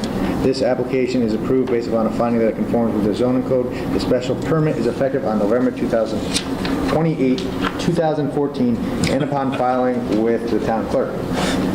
Do I have a second? Second. So let's have some discussion. How are we feeling? There's This nothing is straightforward. I mean, there's no question. There's nothing dangerous about the industrial zone for residents. Any kind of nuisance would be obvious to any resident. Right, and this would add to affordable housing in Guilford, which is something that's in very short supply. That's right. How do you define affordable housing here? Well, that's a real good question. but- 1-bedroom apartment. Cheaper than other things. And Less this expensive. Well, is that's very smaller good. units, 1-bedroom units, and there's not a lot of them. We know from our past experience that other folks have worked with them. What's the dimensions on affordable housing? It's a Like that? Small. Just out of curiosity, are there any regulations regarding the number of individuals that can reside in a 1-bedroom unit? Apparently not. You know, Reggie and I had this discussion a week ago that there's virtually no limits in Guilford. Well, it would be the fire code, right? That's provided they're related. No, unrelated. That was the question. That was the question. Wow. Because I was aware of a situation where there are 8 individuals unrelated living in one residence in Guilford, That's a big flag. but it's not against the law. You're not against the law. It's Reggie, within our and this regulations. is all approved with everything that he had to comply with in terms of all the check marks? The parking. The parking and the... Yes, oh, there's more parking than you can imagine because it was a warehouse use at one time. So maybe they could have 8 people living in each. Yeah, right. A tenement. Tenement in the making. And you have the memo from the Director of Yeah, Health so- saying that they can accommodate septic for it, so. So there's really nothing. This is good to go for me. All right. So let's- One-bedroom apartments, you're not going to have a lot of people. No. Well, you never know. All right. Ready to vote? You ready to vote? Any more questions? No. Okay. All those in favor? Aye. Carries. Congratulations to the applicant. Good luck. Thanks, guys. All right. Next up, Joe Leone, Planet Aid for the Little Store. I'll make a motion. We'll make a motion. Oh, wait, I'd like to be recognized in the motion, if it's all right. I'd like to move to table this to our next meeting. Because we don't have corroboration on all of the related facts yet, particularly the waiver of the fee. Is that a concern? No? No, that's a motion you have to vote the application up or down and vote waiving the fee up or down. Is that a separate issue? Yeah. That's what I thought, yeah. Can't you table it? Why? Yeah, I mean, you don't have to have some reason to table it. You can table the application. You're talking about referring it to design review. I really want to send this to the design review. I really do. That's up to you, obviously. You have 65 days to act on it. Can I ask the applicant if he's willing to waive the requirement of us waiving your fees? The town of waiver? Guilford does not want to waive your fee, okay? Well, we don't know that We don't know We don't that. know that. Yeah. I know that. Well, No, Because You're only you 1/7 demonstrated of the that answer. everybody along the line is making a buck out of the thing. well, we're not, I don't think we're at That's a separate we're not motion. really questioning. We're gonna make that a we're separate not there yet. Fair enough. Appearance. Okay, so I really am concerned that the appearance really should be in keeping with the character of the town, and one of the ways of assuring that is sending it to design review for their input. They're here for our help, to help us. Do that. And- They meet again the second week of December. Okay, so that's right around the corner. Yeah, and you won't be able to act on it until January Really? because you're missing your Well, second meeting. right, but this is already in place, right? These are already there, so what does that mean? Yeah. So, stay there.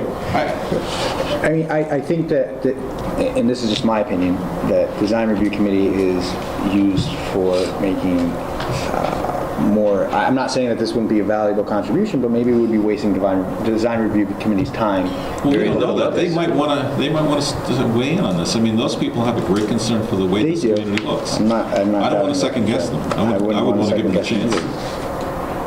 But that's not a typical way of these boxes going to design review committee. We've never sent them anywhere, We've actually. never sent them anywhere yet. We have just Well, ignored them. to quote Commissioner Corbière, if we lose our keys going to the airport on Monday and we lose them on Tuesday and we lose them on Wednesday and we lose them on Thursday, that doesn't mean we have to lose our keys on Friday because we lost them every day of the week. I think Guilford is a town that we want to sort of be reasonable to. You're setting a precedent here. You're going to have everybody that wants a box have to go to Design Review Commission. Everybody that wants to put a box in is now going to have to go to design review. Well, Up to this point, we've set the precedent that everybody who wants a box just gets it. Right. I mean, one way or the other. In this one, we've already heard that some boxes are nicer looking than other boxes. We got a picture of a nice box, but we got told that there are some uglier boxes in the less demanding parts of town. Well, I'm particularly concerned about the box in North Guilford. That's what we're talking about. And there's nobody here, I don't think there's anybody here, I didn't hear anybody complaining about the box in North Guilford. In fact, I think it's very appropriate for where it is. And maybe it shouldn't have been put in the way it was put in, but that's a different story. So now we're going to set a precedent because of this one box, that every box that comes before the town is going to have to go to design review. And that's a problem? Yeah, I think it is. I mean, I think we're just grinding the commission and grinding the way we do stuff into the ground. We literally are. We're grinding ourselves into the ground by doing this kind of stuff.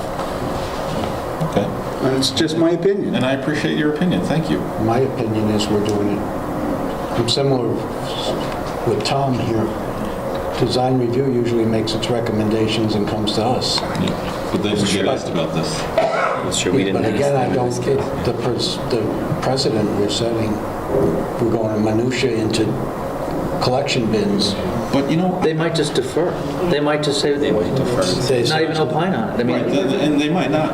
But, you know, these things are not Right. like in back of stores. These are right out in front of that's the whole everybody. point. You see them and you... Right. So, you know, I know there's one somewhere going, it's in Guilford, but it's like all rusted. I think it's at that abandoned Citgo station, and there's like some debris laying around there. Really, it looks like So, heck. I've got, the thing is for me, well, here, all right. I would like to withdraw the motion to table, which was not seconded. Huh? Dies anyways, like I say. Okay. Yeah, lack of a second, just in time. And I'd like to put in the motion for a one-year special permit, and we'll see how it goes on this. If there's support for that. Do you want to add in a condition?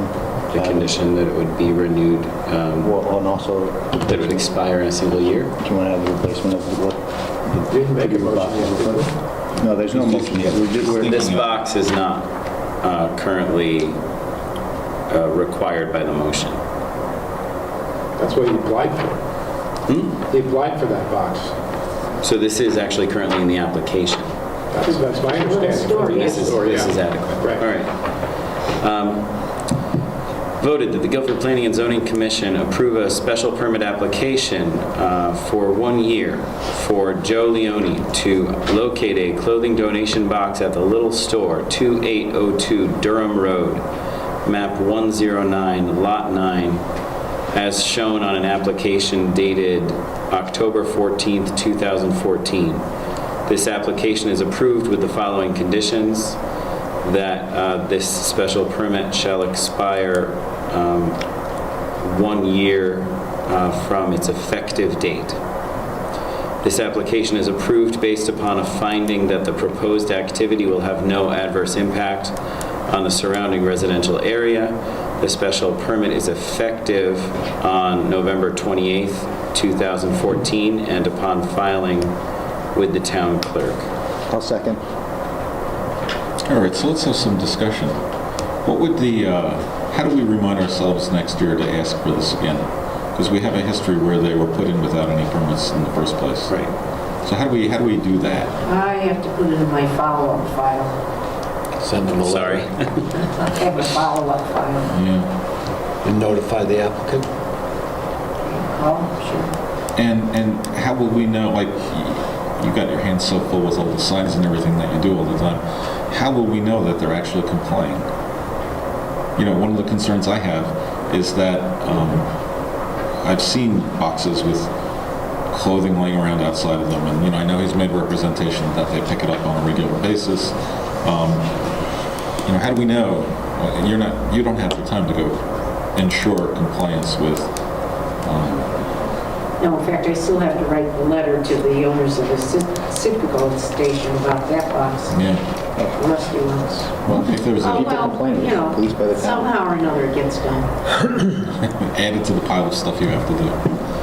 All right, Tom, what do you think? I'll vote for the motion. If there's problems.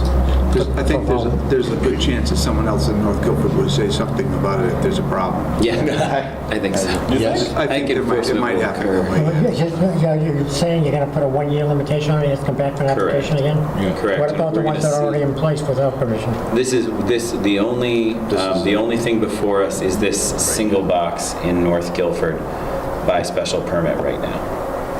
So It's the only item before us. Okay. Does that come with a fee? The fee waiver would be a separate motion. Well, was a fee paid on that one? No. No, because you didn't know about it, claims. No, it's not that he didn't know about the fee. I think But he didn't know about the whole thing. He won't get this without, Well, that was part of it. he won't get this without the fee or the waiver anyway. Okay, fair enough. And we decided not to consider the design review? Well, I guess I don't have the support to drive that through right now, so that's okay. I wouldn't mind doing that and use that as a model for our future references. You don't have to. I don't know how much prettier these get than. I mean, I don't think that's a bad idea at all. I don't like them on the post road particularly, yellow and black lettering sort of thing. So maybe That's a design referral. review can set the standard for, any future placements need to. Exactly. But Then that you've would got it in be- place, you don't have to worry about that for next time. In order to put those to the yellow bins that are currently on Route 1 to design review, we'll be deliberating that in a minute. So that's separate. So that, or an option So of you're saying referring we them. could send those to design review? This We one already could. is kind of, right. We're only on If this. they're going to be looking at the other ones, you might as well send them both. I mean, so they can then say, we would prefer this versus this, Set or the these are in standard keeping, or... once and for all and go with that. Right. I'm going to, if I can't call the vote on this, the motion that we have before us. Yes, and then go back. So you're calling for a vote on not sending it to design? Walter had a motion that I On the seconded. current motion. Yeah. And For this single. and we have two other items, so. Okay, so let's call the vote. I mean, let's see where it stands. And all those in favor of approving it the way it is? That's okay. Okay. All those opposed? It's opposed. Okay. So let's talk about this then. With the component of sending it to design review to establish that, A model to be followed in the future. Yeah, any further future applications for it. Because some of the ones that I've seen around town, particularly at the transfer station, it's a horrible mess. Got about half a dozen of these boxes, all different kinds of organizations involved, and the stuff is all over the place. Right, And it so was horrible. maybe that's a good Of course, it's a dump, so it fits very well, but The nevertheless. appropriate way to expedite that would be a motion to table and refer to design review. yeah. So moved. All right. Is there a If second that's for okay, that? if I'm We have a second for that. All right, so we have a motion before us. We have a second for tabling it to send it to design review. Any other discussion? All those in favor of tabling it and sending it to design review? 4. Against? 3. So the motion carries to table this application and send it to design review. Thank you. I've never had a motion turned down and approved on the same item before. Now you have. I've also If you never have voted motion against to- myself before. I'm going to make a motion to have the fee waived for the site plan for this application, for this special permit, yeah. All right.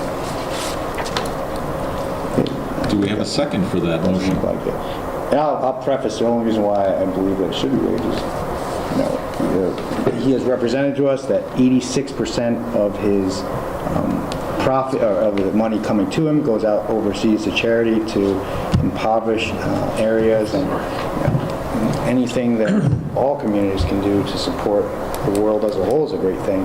And I think just because he's not working for local communities doesn't mean that we should necessarily punish him. 16%, I do recognize, is profit that is distributed to run an organization. Similar organizations are going to have an operating budget of around 15 to 16% to keep them going, so that's not unusual. And this is a not-for-profit company that deals with this sort of stuff. I think that they should get the fee waiver. I'd like to comment on that. You're assuming, I think you're assuming, anyways, that when it goes to church organizations, they're getting it for nothing. And I suggest that they probably make a profit there too. What was that? They do it for profit. But the non-profit organization, the 501c3, because they spend all the money to run the operation. As simple as that. Well, we have seen things like that. Sure. Yes, we do. Okay, and the other component of this is that, we have a whole host of applicants that pay their fees. Some of them are nonprofits. I have sat here and we've had a lot of nonprofits come through, a lot of charitable institutions, and they don't ask to waive their fee. So, I want to be fair to everybody, and I'm certainly not singling you out. but I would have a problem supporting waiving of this fee, given the fact that other charitable groups pay it, and a certain percentage of this goes to the where they put it. They pay the property owner. Potentially, he could designate it to a charity, but he also could designate it to putting it in his own pocket. So with that on the table, I would have a hard time waiving the fee. It just doesn't make any sense to me. It's the cost of doing business. Right. So we have a motion, we have a second, we have more discussion? All right, so let's call the vote. All those in favor of waiving the fee? All those opposed to waiving the fee? All right. Not waiving a fee, sir. It's a weird split. Okay, it is a strange split. We do go all different ways. Okay, so that was number 2. Now we have Mr. Leone again for Planet Aid for Lane's Auto Body. No, that's withdrawn. Withdrawn, so we won't consider that. Okay, now, number 4. Donald Littell. Donald Littell, 94 Cooks Lane, map 122. Oh, you know what, the one that was withdrawn, you have to make a motion of Okay, whether or right. not to waive that fee, because we still advertise it and process So it. can I get a motion to waive that fee, Josh? Or you can make a motion not to waive the fee, so I don't need to get... No, I'm going to move to waive the fee. second it. That's withdrawn. I'll second it. Okay, so we have a second. Any other discussion on this? As Walter mentioned, that this is a fee that was withdrawn. Yeah. I mean, this is an application that was withdrawn, so... The box is being removed. Was this, okay, so I'm trying to understand. Which one is withdrawn? The Lanes. Lanes on- That's right on Route 80. On Route 80. So the setbacks weren't fitting for him. Right, so but the application It's is there. withdrawn? the way the application is withdrawn, the box will or has been withdrawn. But it has been there for a year. Correct. And it has been generating profits for everybody for a year. That's right. This application is for current time. I understand. It is easy to see it the other way. Considering it's not actually before us, I think it would be appropriate for us to let this float. Probably right. All right, any other discussion? Okay. All those in favor of waiving this fee? I think that's unanimous. Yeah. Okay, good. Are we all happy now? We're in a good spot? All right. 10 minutes. Ms. Latella. Fine, I got it. 10 minutes. I'm going to read the motion. Yes. Voted that the Guilford Planning and Zoning Commission approve a special permit application for keeping horses at 94 Cooks Lane, map 22, lot 17, as shown as an application dated 10/11/14 and as at a public hearing on November 19, 2014. The application is approved with the following conditions: that no more than 6 horses will be allowed for the owner's personal use. 2, the submitted farm management plan be followed and reviewed annually by the owner. 3, that all changes to the farm management plan, including any change in ownership of the property, be approved by the Agricultural Commission. This application is approved based upon a finding that it conforms to the zoning code. The special permit is effective on November 28, 2014, and upon filing with the town clerk. All right. You intend to include the 2-year limitation? Well, this is the motion that's here. Second, Okay. as is. It's been seconded, so It seems as though the motion requires a self-policing on a yearly basis, and if that, and then the enforceability on that would be, if they're not self-policing appropriately, right, Reggie would have to Right. fine them. It's a zone. It would be a zoning as stated without a specific term on the special permit. It would be regular zoning enforcement, which currently is up to $150 a day for violations, once approved by this commission. now that means that you would go there, you would see something out of compliance, you would say, you have 10 days to clean this up, and if you don't, then on day 11, 12, 13, 14, it's $150 a day. No. Oh, they have to... No, then I have to come to the commission and ask you for permission. And then I like to give another 3 weeks. Because the You do. property owner is complying. Okay, let's get some discussion going. I did find it interesting, the fact that they are selling their house. This is completely a zoning question, and I think that the real question is whether we believe that the deviation from this negatively impacts the health, environment, or surrounding properties.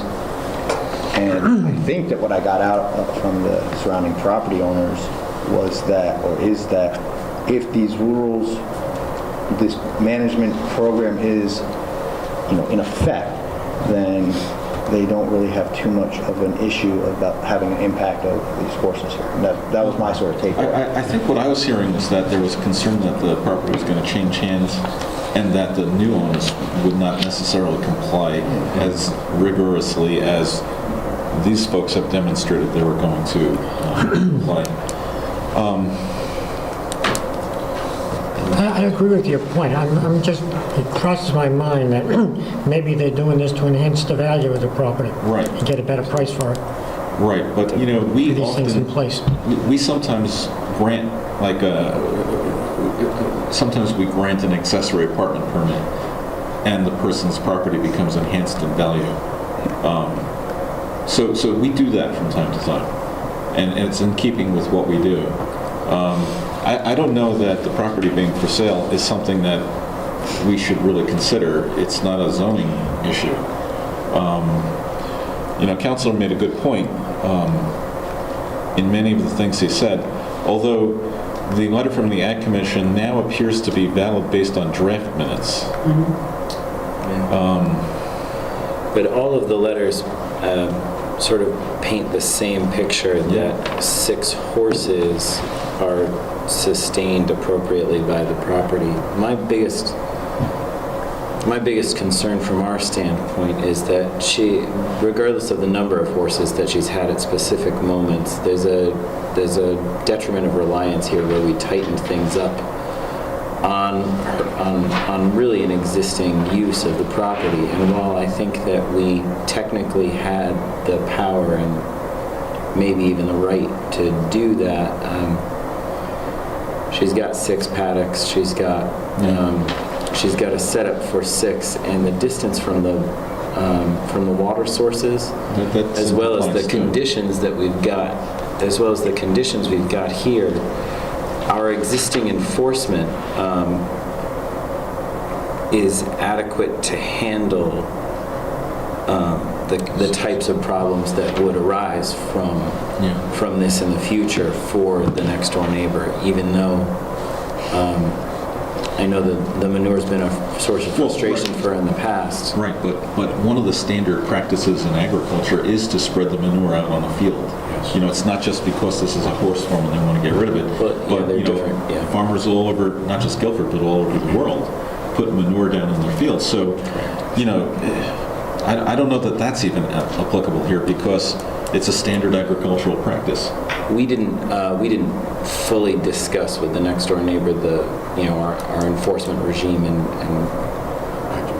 our regimen. That's right, our enforcement, our regimen and how it works. But I think that it's adequate to handle this.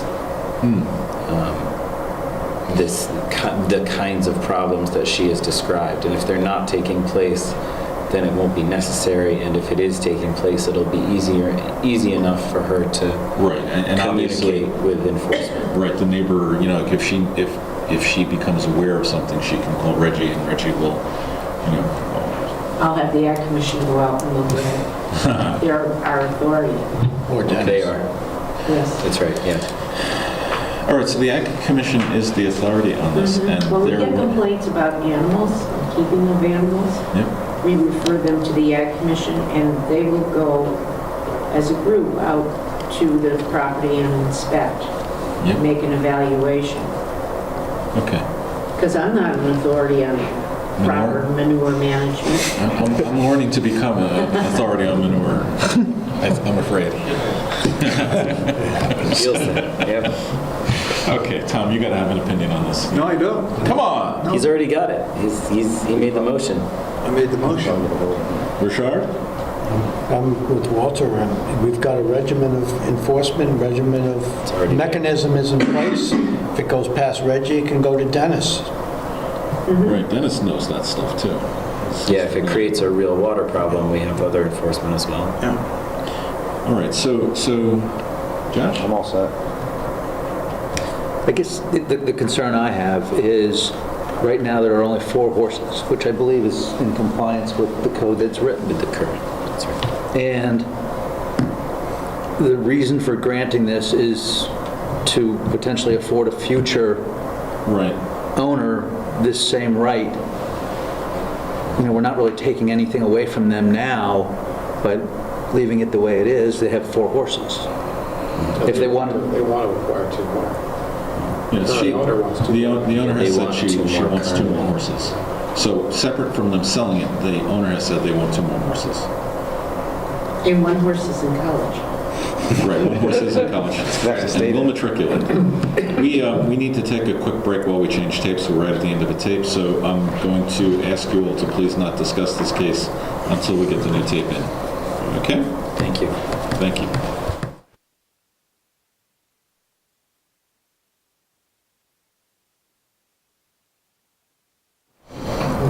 And welcome back, everybody. We just changed the tape. I want to reassure everybody we have not discussed this case in any way, shape, or form. We're going to get back to our deliberations right now.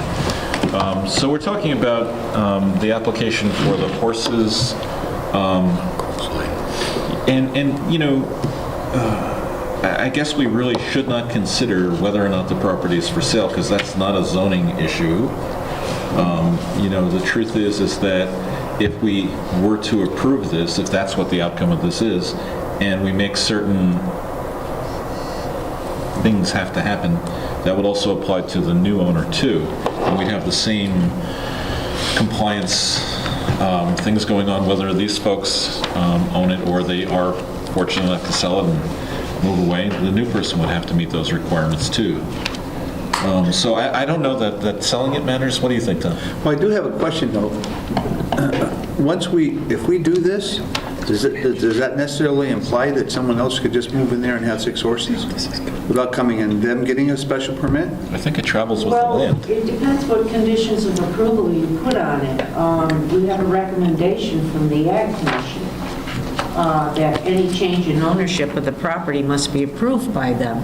So that means a change in ownership, the new people have to go to the Ag Commission. I'll accept that as part of this motion. As a condition? Yeah. As a condition. And you had discussion also with Counselor about putting a time limit on this special permit. Ag Commission, That's not that in the is motion. short. I think the thing with the Ag Commission does the same thing as putting a time limit on it. Right or wrong?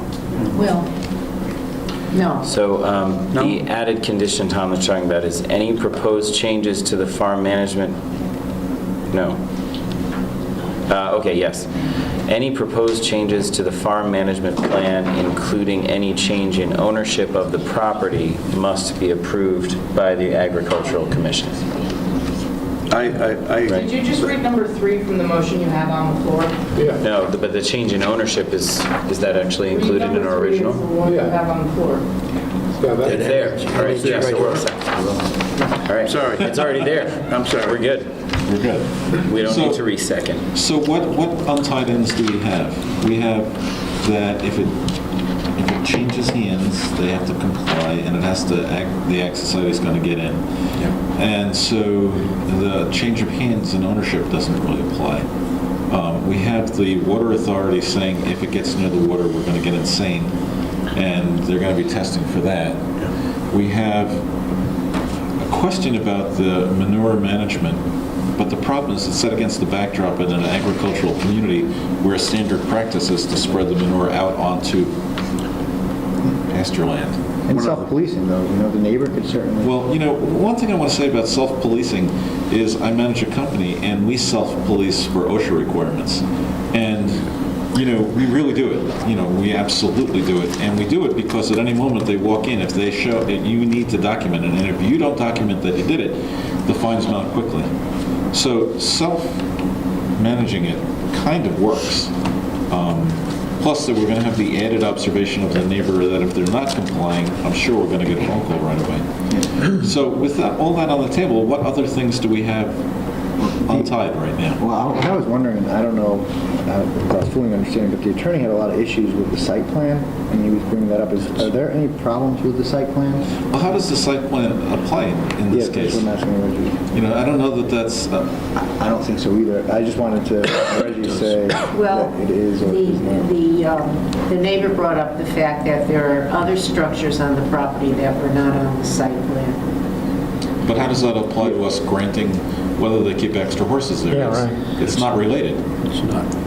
You know, I grant It's just bringing out a deficiency. point that Right, but it's not that's- a complete site plan. Right, but I would not base my decision on that site plan on whether or not I would grant these extra horses to them. You know, that's going on over there and this is going on over here. Yeah, our decision is based on the deviation standard, whether the consideration to public health, potential impact to the environment, and surrounding properties, and reasonable farming practices. That's what we're considering. Okay, so with that in mind, maybe that bears some repeating, because that's probably going to be challenged, is what are the exact reasons that we are figuring this decision on? Well, considering public health, which we've had ample documentation from our own. So public health is one of them. Yep. The potential impact of the environment and surrounding properties. And then the last one is responsible farming practices. Well, that could be put in, that could also just be added, those other things that could be put in this motion. Well, no, that's just what how we're... That's all we're considering. This is just how we're considering whether or not to approve or reject this motion that's before us. So we're absolutely clear that we're only basing our decision on those three items. Yes. Right? We're absolutely clear that we are only going to base our decision on those three items. And I would frame that in terms of consumer protection for the next door neighbor as well as for the people on site, which is that, you know, they bought the property and then at a certain point they determined that, you know, they could put 6 horses on it and they acted accordingly.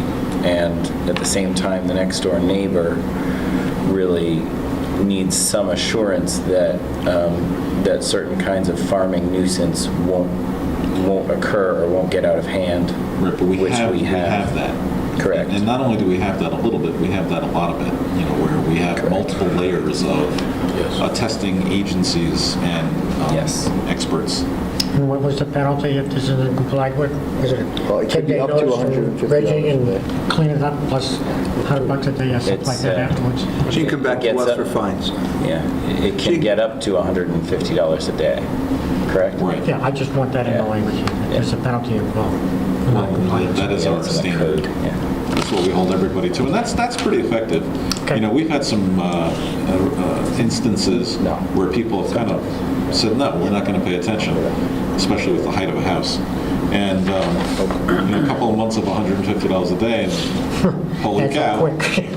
So, That's a window or two. yeah, exactly. All right.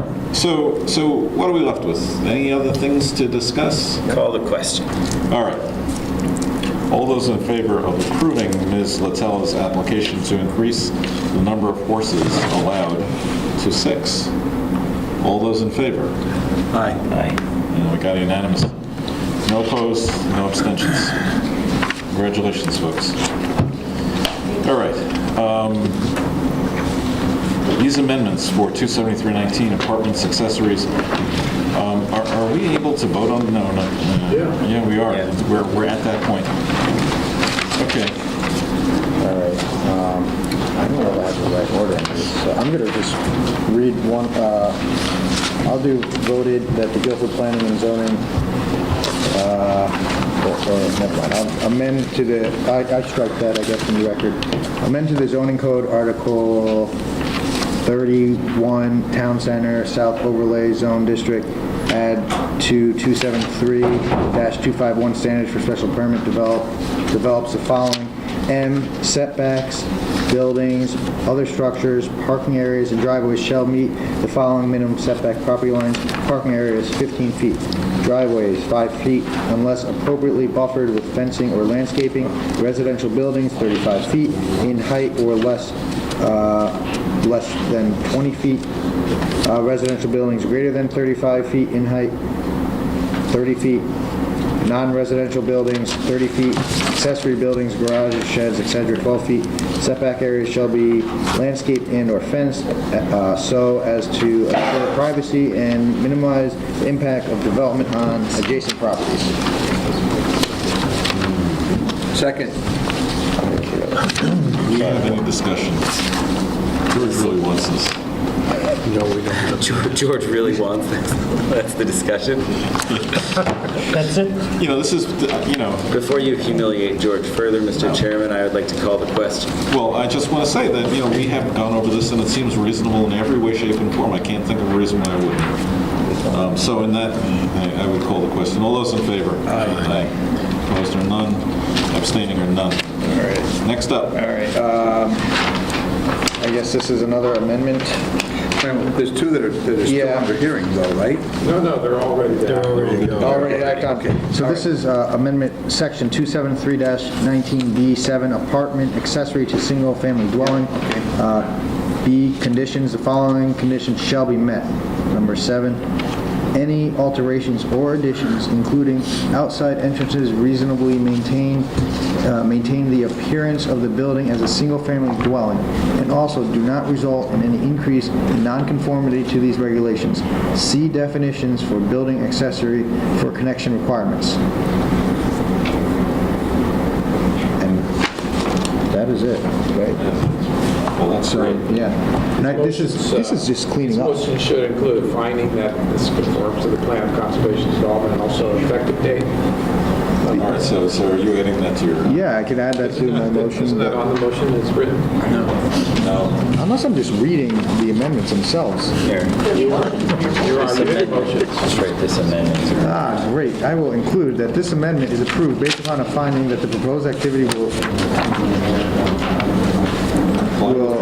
comply with the plan of conservation and development. And it will take effect today, November 28th. Let the record show that on the first motion you passed, you also made that finding. With those same, Yes, let that record let the record show that. See, Katie, you were just too nice to me. You had everything nicely set up. Everything all good? Yes. All right, now all those in favor? What's the second? I missed the second. I think George. What did I do? You seconded The hour is becoming late here. I tend to forget. Don't let it bother amendment. Okay. Just now. You're good. Good, we're good. Thank you. Thanks, guys. And what's the next one? 270 Church Street Village District signs. All right, see, these signs are such problems. Reggie, what's this in relation to? This is the Church Street Village District. It's an overlay zone From that Post Road goes South. from the highway overpass down to Route, To Route 1? Is it green? no, it doesn't go to Route 1. And what we neglected to do when we redid the zoning code not too long ago was somehow the size of the sign that's allowed was not included. It was in the older code, but it wasn't in the newer code. And it's a 10 square foot sign that's allowed. Okay, so I'll make another. Include that in keeping with. Voted that the Guilford Planning and Zoning Commission approve an amendment to the zoning code as follows. Amend section 273-230D, Church Street Village District. D, signs are limited to 10 square feet with one sign per lot allowed. Add section 273-5D, zero, circle. O, Church Street Village District signs are limited to 10 square feet with one sign per lot allowed. Amend table 3C, line 10, column 3, I think it's CVS? CSV. Church Street Village. All right, Church Street Village, 1, 10 square foot sign. This amendment is approved based upon a finding that it conforms with the plan of conservation and development. The amendment is effective on November 28, 2014. Nice. Good job. Thank you. That was a hard one. I like that. Second. Oh, no. Any other discussion? Richard Walsky. All set? All those in favor? Aye. All right. so much for the deliberation of the public hearing items, yes? And on to the subdivision site plan. I'm going to read this. Joe Leone, nominee for Maritime Grill, 2548 Boston Post Road, map 84, lot 14, zone TS2. Site modification plan, clothing donation box, request to waive fee. So two things going on. This is more of the design review. Someone make a motion. Move to consider 1 and 2 together. Does he have, he has probably an additional statement. I know this isn't a public hearing, but the applicant might have additional statements to make. Okay. Okay, so let's consider that together. Would you like to say something? I want to include both of them to design review. Yeah, I think that's probably the way we want to go. Right. So should we table this to design review? Absolutely. All right, so can I get a motion to table this to? Make a You're acting motion. on these together? I'm sorry? You're acting on both of these together? Yes. Yeah. Which means what? It's supposed to be separate. Well, Nothing. Nothing substantive. Nothing substantive. right. And repeating ourselves Well, twice, that's all. there's also, but there's a request to waive the fee for each one of these. Each one of these says request to waive fee. So if we're going to do them together, we're going to charge them 2 fees or 1 fee? Did you act on the motion? Fee per application.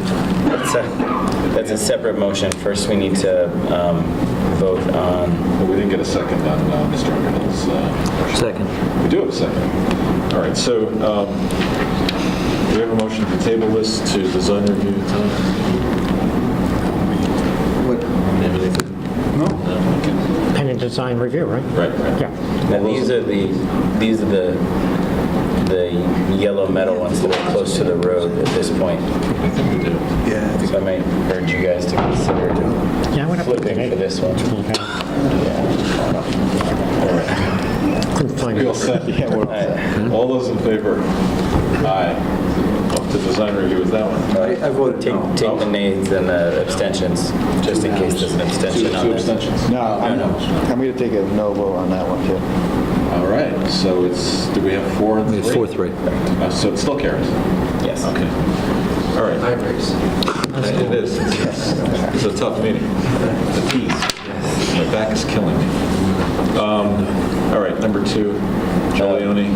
Fee waivers. Fee waivers. Fee waivers, a new subject. Okay, so are we waiving, do we have a motion to waive the fee on this? No, they don't want to waive it. We have no motion on the table at this time. All right, so then we can't I consider. make a motion that we Don't. not waive the fee. Not. All right, we have a Yes, I motion. know. And that's for numbers 1 and 2. Both. For both applications. Okay. We have a second?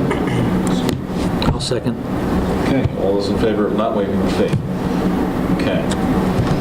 I'm going to say no to that. I'm going to vote no.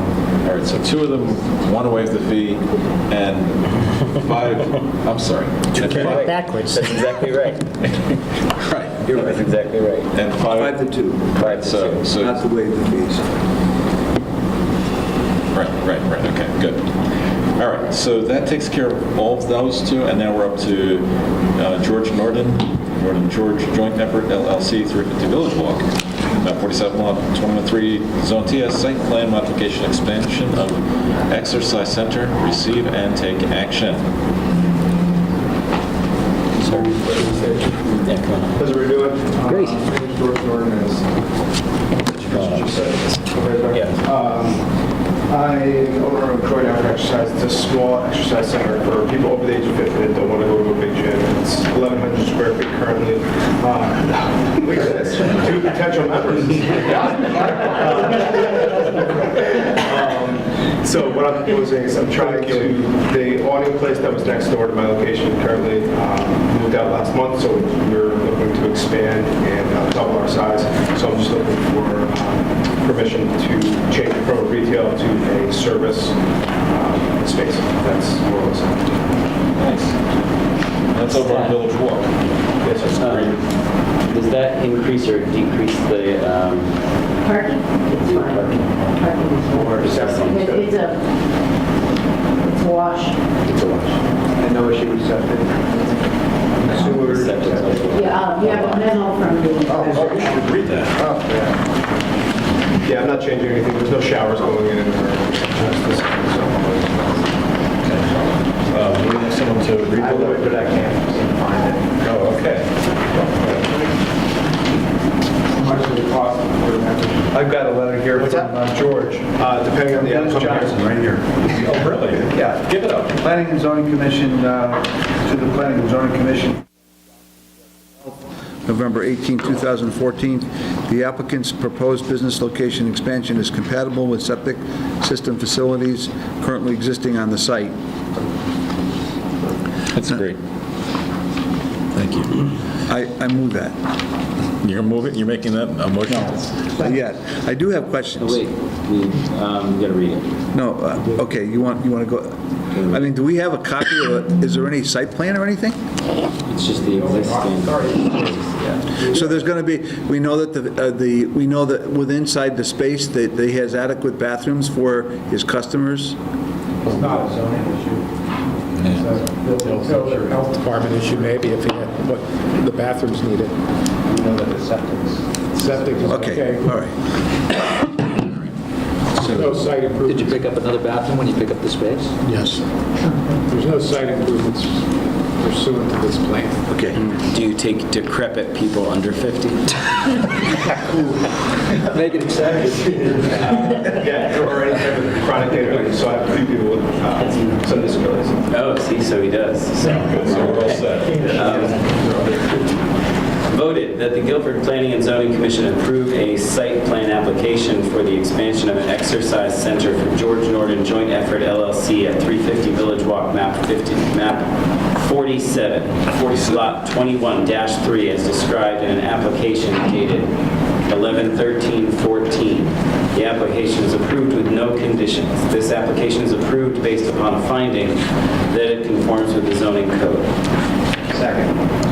All right, any other discussion? Nothing? All right, all those in favor? Aye. Opposed?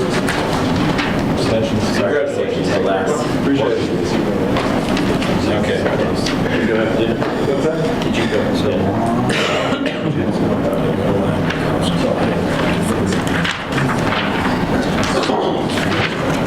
All right, special permits.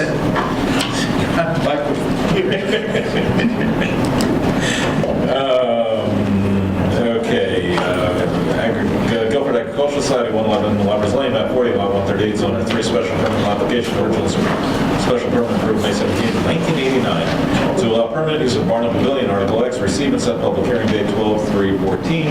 Can I get a motion to set that date? Second. All those in favor? Aye. That's great. Okay.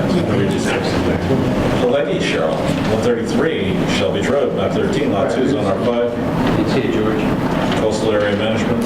Site plan raise house to FEMA requirements, install 2 15-gallon water tanks, 273-91, receive and set public hearing date 12/3/14. Can I get a hearing, a motion?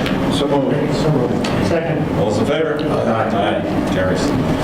Weissman, Mara, 117 Andrews Road, map 12, lot 76B, zone R5, coastal area management site plan, demolition of house, 273-91, receive and set public hearing date to 12/3/14. Can I get a motion?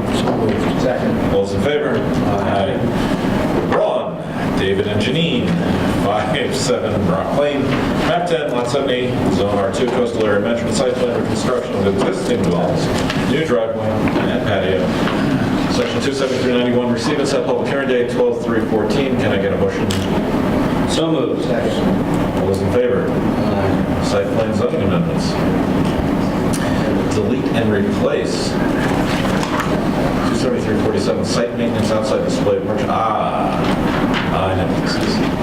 Receive and set public hearing date January 7th, 2015. Can I get a motion to set that date? So moved. All those in favor? Aye. Remember, we continued last night the coastal resiliency hearing to that same night. Maybe we can do that. It's a good pickup. Man, no someone who's tuned in like you are. Nice. So are we going to do this at the regular meeting? Yeah, so lots of things are happening at that meeting. Yeah. Maybe we can make it part of the coastal resiliency plans to have the display. So do we have a motion to set it on that date? Yes. I second. I moved it, I think, actually. Second. All those in favor? Aye. Correspondence of the committees. Planning Committee Chair appointment. I just want to take a second out and really recognize someone who has done an excellent job. Stephen Cops is an asset to this town. I don't know that we can ever repay him for the excellent committed work that he's done. And Stephen, I just want to thank you personally. You have done an excellent job. And I thank you from the bottom of my heart. Thank you. Russ Campaign is going to be taking over his chair, and Steve has graciously offered to help him through the adjustment period, and I think it's just a really wonderful thing. So on behalf of the whole town, not just me, but everybody, thank you so much. Now, there are no bills to approve, but there still is a burr under my saddle. Before we move on, the zoning committee, I sent a letter to the chair a little while ago. It's so late at night that the air has been turned off on us. That's why it sounds so quiet. We need the heat. So we got to work quickly, or else it's going to get cold in here. We'll all die. I sent a letter to the chair a little while ago about the possibility of inviting the Ag Commission to the zoning subcommittee, and I was trying to figure out whether or not that's in order to review options for amendment to the Ag Commission's 1989 special permit. They have this request to allow permanent use of the barn and pavilion, but that's only that's part of the restrictions that they have found onerous, and only a part of the concerns that the public has voiced about the use of that site. And I was trying to figure out whether or not it's in order for the zoning subcommittee to invite them to come to a meeting. They're not asking us to change any of our zoning codes, though. The permit itself. You mean the application? The 1989 permit. Oh, you that want currently- You want the zoning committee to look at this special permit that was previously approved, the one that's still in effect? And to bring the options that may be voiced at that meeting by either residents or by Ag Commission members or representatives to the full commission. Well, you received and set a public hearing date for consideration of their proposed change in the condition of approval regarding that application. Well, that's just for the barn use, I think. It's not for the other. So you're not the zoning committee wouldn't consider that aspect of this? That's correct. Oh, okay. Presumably. If you were going to consider that, then it seems to me the appropriate way to handle it would be to open the public hearing, have them make their presentation, then the commission could refer it to the zoning committee for, study or whatever. And But then, if you're not considering that aspect of it, then it doesn't really matter. But you probably will end up considering that. Yeah, that's probably true. So we recommend. It's kind of like I'm just trying to make sure that it's okay, because it's, I'm just trying to make sure, that it would be worthwhile and legal, or else we wouldn't do it, obviously. Well, the only thing I would be worried about is sort of getting the two things kind of mixed together. They probably would be. They probably would. So that's Yeah. why I would suggest the commission referring the whole matter to the zoning committee if you want to, but that would be after the public hearing's opened. Okay. That's the way, I think that's the way it would. So that would be an option. Yeah. Right. You wouldn't have to, you don't have to, Public hearing you don't on have the to worry 3rd. about that until after the 3rd, or is that when we scheduled that for? Yeah, so that's just a couple weeks away, so. So we would consider that on the 3rd. Yeah, that's the way I would think to do it. I think that's good. And then if the whole commission wants to deal with the whole thing instead of the zoning subcommittee, they would also decide that there. Yeah. All right. Thanks. Thanks. I'm all set. Okay, so inasmuch as we have no bills, the approval of minutes, we have some regular meeting minutes of 11/5/14. Has everyone had a chance to review those minutes, and are they substantially correct? We have a motion to accept. I did. Second. Okay, we have a second. So we have a second. All those in favor? Aye. Abstain. Abstain. Good, thank you. Inasmuch as we have no more business before us, can I have a motion to end this meeting? So moved. Second. All those in favor? Aye. Good night, everybody.